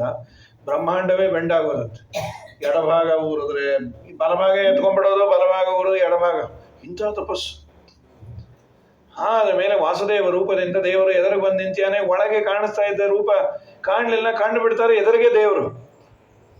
ಹಿಡ್ಕೋಬೇಕು, ಮುಟ್ಟಬೇಕು, ಮುದ್ದಾಡಬೇಕು, ಏನೇನೋ ತವಕ ಬಯಕೆ, ಏನೂ ಆಗಿಲ್ಲ. ಕಡೆಗೆ ದೇವರೇ ತನ್ನ ಕೈಯಲ್ಲಿರೋ ಶಂಖವನ್ನು ಮುಟ್ಟಿಸ್ದ. ಶ್ಲೋಕವೇ ಶುರು ಮಾಡಿಬಿಟ್ರು. ನಮ್ಮ ಭಂಡಾರಗಿರಿ ಸ್ವಾಮಿಗಳು ಯಾವಾಗಲೂ ಅಂತಿರ್ತಾರೆ, ದೇವರು ಪ್ರಹ್ಲಾದನ ಮೇಲೆ ಡೈರೆಕ್ಟಾಗಿ ಕೈ ಇಟ್ಟ, ಧ್ರುವರಾಜರಿಗೆ ಮಾತ್ರ ಮಧ್ಯದಲ್ಲಿ ಮೀಡಿಯಾ ಶಂಖ ಇಟ್ಕೊಂಡ. ಯಾಕೆ? ಅವರನ್ನೋರು ಧ್ರುವರಾಜರು ತಪಸ್ಸಿಗೆ ಹೊರಟಿದ್ದು ಸಂಪತ್ತು ಬೇಕು ಅಂತ. ಅದಕ್ಕೆ ಲಕ್ಷ್ಮಿನ ಮೀಡಿಯಾಗಿ ಇಟ್ಕೊಂಡು ಮೊದಲು ನೀನು ಅವನಿಗೆ ಅನುಗ್ರಹ ಮಾಡು, ಆಮೇಲೆ ನಾನು ಮಾಡ್ತೇನೆ. ಇಬ್ಬರಿಗೂ ಅನುಗ್ರಹ ಮಾಡ್ದ. ಆದರೆ ಪ್ರಹ್ಲಾದರಾಜರು ಲಕ್ಷ್ಮೀ ಬೇಕು ಅಂತಲ್ಲ, ನೀನೇ ಬೇಕು ಅಂತದ್ದರಿಂದ ಡೈರೆಕ್ಟಾಗಿ ಕೈಯೇ ಇಟ್ಟ ಅಂತ. ಏನು ಅದ್ಭುತವಾದ ಸ್ತೋತ್ರ. ಯೋಂತ ಪ್ರವಿಶ್ಯ ಮಮ ವಾಚಮಿಮಾಂ ಪ್ರಸುಪ್ತಾಂ ಸಂಜೀವಯತ್ಯಖಿಲ ಶಕ್ತಿಧರ ಸ್ವಧಾಮ್ನ ಅನ್ಯಾಂಶ್ಚ ಹಸ್ತಚರಣ ಶ್ರವಣತ್ವಗಾದೀನ್ ಪ್ರಾಣಾನ್ ನಮೋ ಭಗವತೆ ಪುರುಷಾಯ ತುಭ್ಯಂ ಯಹ ಅಂತ ಪ್ರವಿಶ್ಯ ಇಮಾಂ ವಾಚಂ. ಈ ನನ್ನ ಮಾತು ಬರೀ ಮಾತು ಅಲ್ಲ, ಎಲ್ಲ ಇಂದ್ರಿಯಗಳು ನಿನ್ನಿಂದ ಪ್ರೇರಿತವಾಗಿ ತನ್ನ ಕೆಲಸ ಮಾಡೋದು. ನೀನು ಒಳಗೆ ನಿಂತು ಮಮ ವಾಚಂ ಇಮಾಂ ಪ್ರಸುಪ್ತಾಂ, ನನ್ನ ಮಾತು ಮಲಗಿಕೊಂಡಿತ್ತು. ಅಂದರೆ ಏನೂ ಆಡುವ ಸ್ಥಿತಿಯಲ್ಲಿ ನಾನಿರಲಿಲ್ಲ, ಸಂಜೀವಯತಿ. ಈಗ ಅದಕ್ಕೇನು ಚೈತನ್ಯ ಕೊಟ್ಟಿ? ಸ್ವಧಾಮ್ನ. ನೀನು ಇನ್ಯಾವುದೋ ಆರ್ಡರ್ ಅಲ್ಲ, ನಿನ್ನ ತಾಕತ್ತಿನಿಂದ ಕೊಟ್ಟಿದೆ. ಅನ್ಯಾಂಶ, ಬರೀ ಮಾತು ಮಾತ್ರ ಅಲ್ಲ, ಹಸ್ತ ಚರಣ ಶ್ರವಣ ತ್ವಗಾದೀನ್ ಎಲ್ಲ ಇಂದ್ರಿಯಗಳು ಕೆಲಸ ಮಾಡೋದು ನಿನ್ನಿಂದ. ನೀನು ಒಳಗೆ ಇದ್ದು ಪ್ರೇರಣೆ ಮಾಡಿ ಅವುಗಳ ಕೆಲಸ ಆಗುವಂತೆ ಮಾಡಿದರೆ ಉಂಟು, ಇಲ್ಲ ಅಂದ್ರೆ ಇಲ್ಲ. ಯಾತರವ ನಾನಯ್ಯ ಇಂದಿರೇಶ ಹೋತಾಕ್ವಯನೇ ನಿನ್ನ ಧೀನವಿ ಜಗವೆಲ್ಲ. ಯಾತರವ ನಾನಯ್ಯ ಇಂದಿರೇಶ ತಿಳಿಸಿಕೊಂಬುವ ನೀನೆ ಶ್ರುತಿ ತತಿಗಳೊಳಗಿದ್ದು ತಿಳಿಸಿ ಹೇಳುವ ನೀನೆ ಉಪದೇಶಕರುಳು. ತಿಳಿಯುವವ ನೀನೆ ಬುದ್ಧ್ಯಾದಿ ಇಂದ್ರಿಯಗಳೊಳಗಿದ್ದು ನೆಲೆಗೊಂಡು ನಿಖಿಳ ವ್ಯಾಪಾರ ಮಾಡುತ್ತಲಿಪ್ಪೆ. ಯಾತರವ ನಾನಯ್ಯ ಇಂದಿರೇಶ. ನೀನು ನಿಂತು ಆಡಿಸಿದರೆ ಉಂಟು, ಇಲ್ಲ ಅಂದರೆ ಇಲ್ಲ. ನಮಗೆ ಭ್ರಮೆ ಇರುತ್ತೆ, ನಾವು ತುಂಬ ಜೀನಿಯಸ್ಸು ಅಥವಾ ನಮ್ಮ ಮಕ್ಕಳು ಜೀನಿಯಸ್ಸು. ಸಂತೋಷವೇ, ಬಹಳ ಬುದ್ಧಿವಂತರು. ಒಂದು ಕಡೆ ಈ ಒಂದು ಬುದ್ಧಿವಂತಿಕೆ ಸ್ವಾಮಿಯ ಅನುಗ್ರಹದಿಂದ ಇದೆ ಅಂದರೆ ಅದು ಸಾರ್ಥಕ ಆಗತ್ತೆ. ಇಲ್ಲ ಅಂದರೆ ದೇವರಂತ ಮಾಡ್ತೇನೆ ನೋಡು, ಎಲ್ಲ ಮರೆತು ಕೂಡೋ ಥರನೂ ಮಾಡಿದ್ನೆ. ಅಥವಾ ಈ ಕೆಲವು ತುಂಬ ಜೀನಿಯಸ್ಸು, SLC ಬರಿ ಅಂತಂದ್ರೆ ಎಲ್ಲ ಡಿಗ್ರಿ ಬರೆದು ಬಂದು ಕೂತ್ಬಿಟ್ಟಿದ್ದ.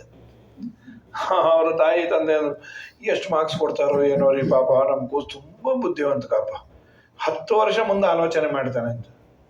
ನಾವು ಸಣ್ಣವರಿದ್ದಾಗ ಈ ಚಡ್ಡಿ ತರೋರು ಬಾ ಹಾಗೆಲ್ಲ ಮಾಡ್ತಾನೆ ಇರೋದು. ಮತ್ತೆ ಬೆಳೆಯೋ ವಯಸ್ಸು, ದೊಡ್ಡವರಾಗ್ಬಿಡ್ತೀರಿ ಅಂತ ಹೇಳಿ ಅದಕ್ಕೆ 20 ವರ್ಷಕ್ಕೆ ಹಾಕೋ ತಂದಿರೋ ಈ ನಿಲುವು ಅದು ಮುಳುಗೋಗೋ ಥರ ಇರೋದು. ಆಗ ಅದನ್ನು ಹಾಕೊಂಡಾಗ ಯಾರೋ ಆಡ್ಕೊಂಡ್ಬಿಡೋರು, ಹಾಕೊಂಬೋದೇ ಇಲ್ಲ ಅಂತ.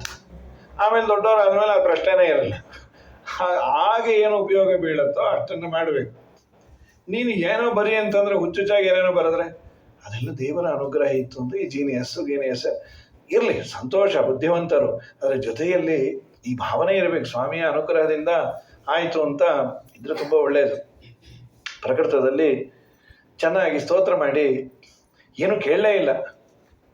ನಿನ್ನ ಅಪೇಕ್ಷೆ ಗೊತ್ತು, 36,000 ವರ್ಷ ನಿಮ್ಮ ಅಪ್ಪನ ಸಿಂಹಾಸನದ ಮೇಲೆ ಕೂಡು, ರಾಜ್ಯವನ್ನು ಆಳು, ಮುಂದೆ ಶಾಶ್ವತವಾದ ಲೋಕಕ್ಕೆ ಬಾ ಅಂಥೇಳಿ ಅಂತರ್ಧಾನ ಆದ. ಹೋ ಅಂತ ಅಳ್ತಾ ಕೂತರು ಧರ್ಮರಾಜರು. ಅಷ್ಟೊತ್ತಿಗೆ ಇವ್ರ ಅಪ್ಪ ಅಮ್ಮ ಎಲ್ಲ ಬಂದರು. ನಾರದರು ಹೇಳಿದರು, ಇಂಥ ದಿವಸ ಬರ್ತಾನೆ ಅಂತ, ಎಲ್ಲಿದ್ದಾನೆ ಅಂತ ಹೇಳಲಿಲ್ಲ, ಇಂಥ ದಿವಸ ನೀವು ಅಲ್ಲಿ ಹೋಗ್ರಿ ಸಿಗ್ತಾನೆ ಅಂತ. ಎಲ್ಲರೂ ಸ್ವಾಗತ ಮಾಡಲಿಕ್ಕೆ ಬಂದಿದ್ದಾರೆ. ಏನು ಧ್ರುವರಾಜರ ನೋಡಿ ಇಷ್ಟು ಆನಂದ ಆಯಿತು, ಆಗದೆ ಏನ್ರಿ? 6 ತಿಂಗಳು ಮಗು ಅಪ್ಸ್ಕೊಂಡಾಗಿತ್ತು. ದಿನ 3:15 ಬರೋ ಆ ಮಗುನ ವ್ಯಾನಿಂದ ಇಳಿಬೇಕಾದ್ರೆ ನೋಡಿದ್ರೇನೆ ಕನಕದಾಸರಿಗೆ ಕಿಂಡಿಯಿಂದ ಕೃಷ್ಣ ಕಂಡಷ್ಟು ಆನಂದ. ದಿನ ಬಂದೇ ಬರತ್ತೆ. ಬಂದ್ಯಾ ಕಂದ ಅಂತ ಬಾಗಿಲು ತೆಗೆದು ಮುದ್ದಾಡಿ ಟಿಫಿನ್ ಕ್ಯಾರಿಯರ್ ಎಲ್ಲ ಬಂದು ಹೀಗಂತದ್ದು ತಲೆ ಮೇಲೆ ಇಟ್ಕೊಂಡು ಕೂತ್ಬಿಟ್ಟಿದೆ ಅಂಜಲ ಗಣೇಶ ಅಂಥದ್ದು.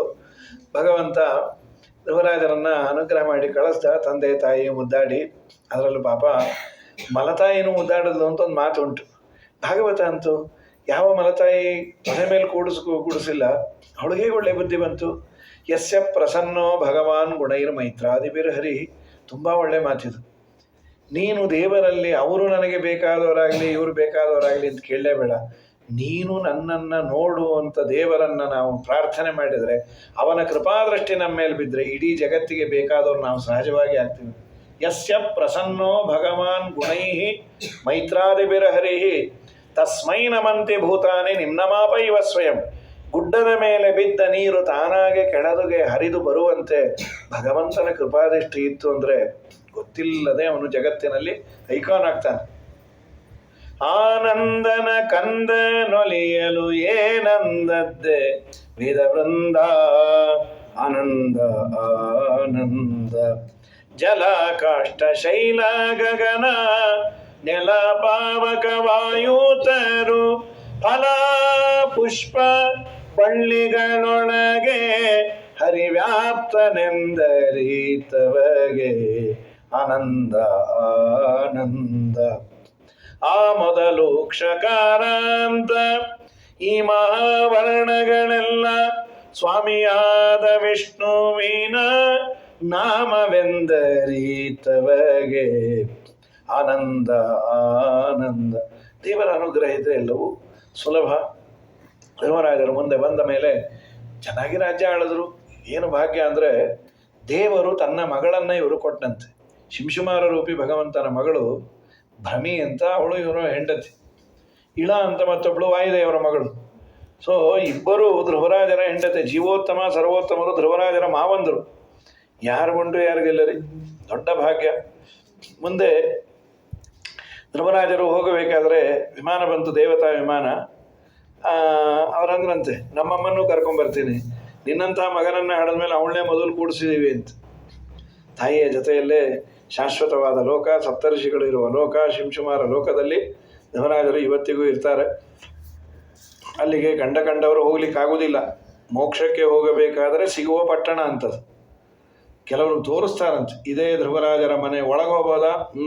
ಅಲ್ಪಾಧಿಕಾರಿಗಳು, ನೀವು ಸಾಧನೆ ಕಮ್ಮಿ ಮಾಡಿರಿ, ಉತ್ತಮಾಧಿಕಾರಿಗಳು ಹೋಗ್ಬೋದು ಅನ್ನೋದಕ್ಕೋ ಏನೋ ಆ ಧ್ರುವರಾಜರೇ ಶ್ರೀಪಾದರಾಜರಾಗಿ ಬಂದ್ಬಿಟ್ರು. ನಾವು ನೀವಂತೂ ನಮ್ಮ ಮನೆಗೆ ಆಗತ್ತೋ ಇಲ್ಲೋ, ನಾನೇ ನೀವಿದ್ದಲ್ಲಿ ಮುಳುವಾಗ್ಲಿಕ್ಕೆ ಬರ್ತೀನಿ ಬನ್ರಿ ಅಂತ ಹೇಳಿ ಅಹಿಶಯನನ ಬಲುಮೆಯಿಂದ ಧರೆಯೊಳೆಮ್ಮ ಶ್ರೀಪಾದರಾಜರ ಮಹಿಮೆ ಸಾಲದೆ, ಇಷ್ಟೇ ಮಹಿಮೆ ಸಾಲದೆ. ಮುತ್ತಿನ ಹಾರ ಮೇಲ್ಕುಲಾವಿ ರತ್ನ ಕೆತ್ತಿದ ಕರ್ಣ ಕುಂಡಲ, ಕಸ್ತೂರಿ ತಿಲಕ ಶ್ರೀಗಂಧ ಲೇಪನ ವಿಸ್ತಾರದಿಂದ ಮೆರೆದು ಬರುವ ಮಹಿಮೆ ಸಾಲದೆ, ಇಷ್ಟೇ ಮಹಿಮೆ ಸಾಲದೆ. ಹರಿಗೆ ಸಮರ್ಪಿಸಿದ ನಾನಾ ಪರಿಯ ಶಾಖಗಳನ್ನು ಭುಂಜಿಸೆ ನರರು ನಗಲು ಶ್ರೀಕೃಷ್ಣನ ದಯದಿಂದ ಹಸನು ಮಾಡಿದ. ಇದು ಶ್ರೀಪಾದರಾಜರು, ಇದು ಧ್ರುವರಾಜರ ಮಹಿಮೆ ಅಂತ ಹೇಳಿ. ಧ್ರುವರಾಜರ ವಂಶದಲ್ಲೇ ಅಂಗರಾಜ ಅಂತ ಅವನಿಗೆ ಮಕ್ಕಳಾಗಿರಲಿಲ್ಲ. ಅದಕ್ಕೆ ಪುತ್ರಕಾಮೇಷ್ಟಿ ಯಾಗವನ್ನು ಮಾಡು ಅಂದರು. ಯಾಗವನ್ನು ಮಾಡಿದ ವೇನ ಅಂತ ಮಹಾ ಕೆಟ್ಟವನು ಹುಟ್ಟು ಕೂತ. ಆ ಸಂದರ್ಭದಲ್ಲಿ ಮಧ್ವಾಚಾರ್ಯರು ಒಂದು ಮಾತಂತಾರೆ, ಭಾಗವತ ನೋಡಿದಾಗ ಯಾರಿಗೆ ಮಕ್ಕಳಿಲ್ಲ ಅವರಿಗೆ ದುರ್ಗತಿ ಆಗತ್ತೆ ಅನ್ನುವಂತೆ ಇದೆ. ಮಧ್ವಾಚಾರ್ಯ ಅಂದರು, ಹಾಗೆಲ್ಲ ಏನು ತಲೆ ಕೆಡಿಸ್ಕೋಬೇಡಿ, ಸಹಜವಾಗಿ ಮಕ್ಕಳಾಗೋದಾದರೆ ತಡಿಬೇಡಿ, ಆಗಿಲ್ಲ ಅಂದರೆ ತಲೆ ಕೆಡಿಸ್ಕೋಬೇಡಿ. ಅನಪತ್ಯೋಪಿ ಸದ್ಧರ್ಮ ಲೋಕಜನ್ನಾತ್ರ ಸಂಶಯ.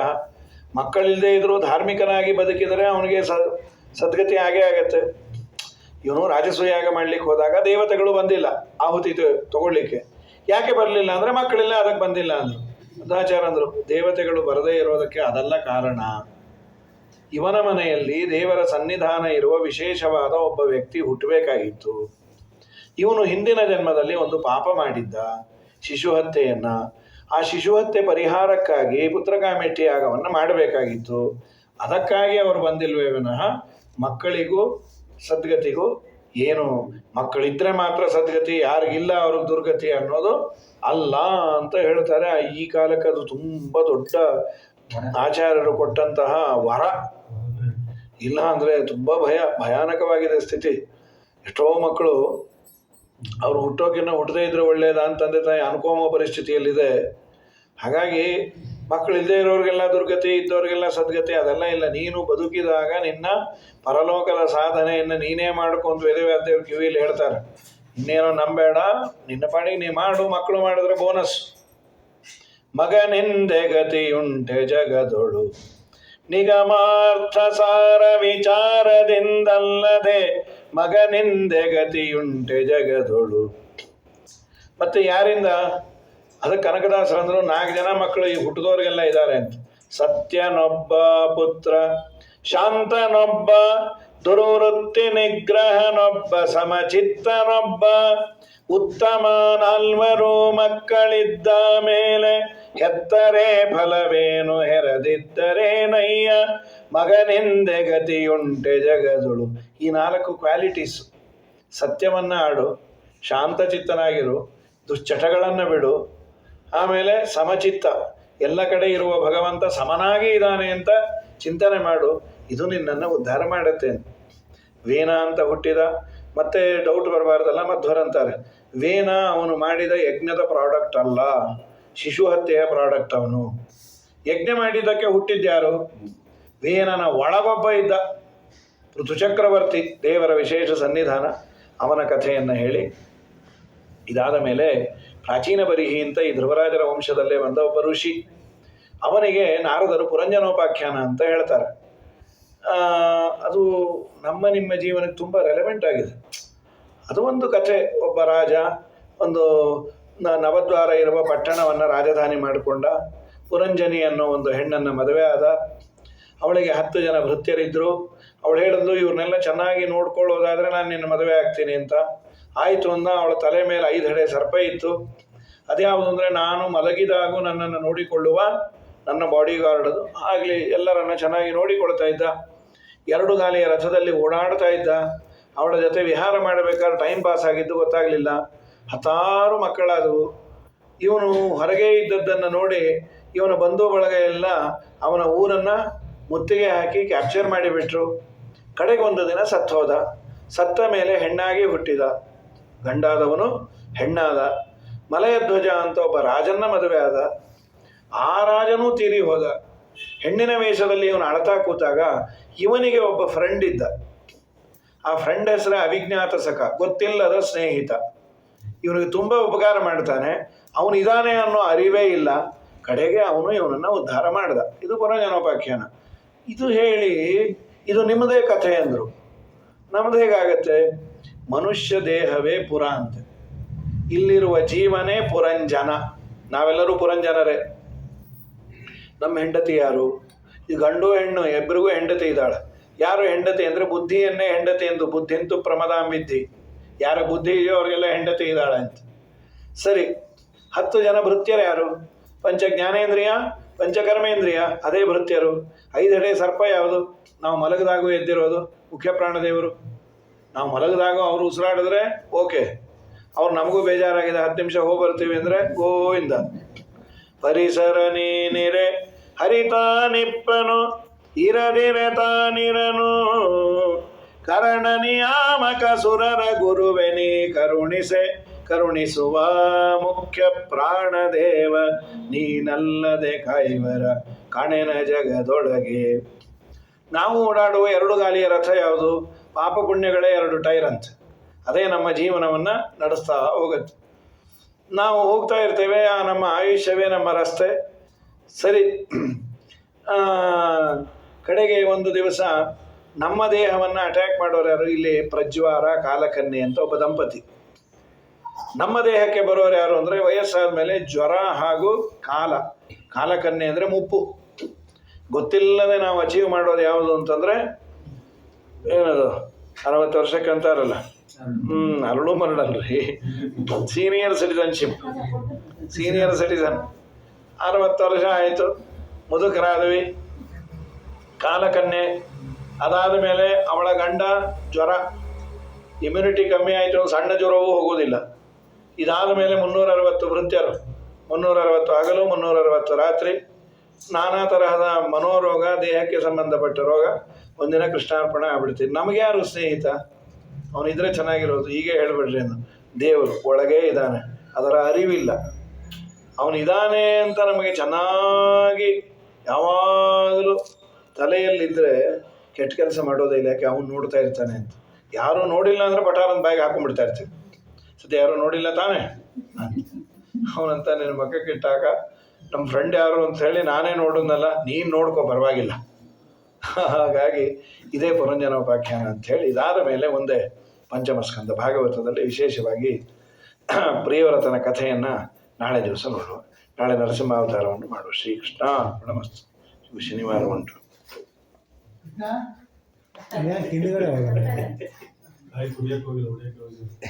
ಇಲ್ಲ ಪಾಪ, ಅವ್ನು ಆ ಕಡೆ ಹೋದಾಯ್ತು ತಗೊಂಡು ಇಲ್ಲೇ ಹುಡುಗೋದಾಯ್ತು.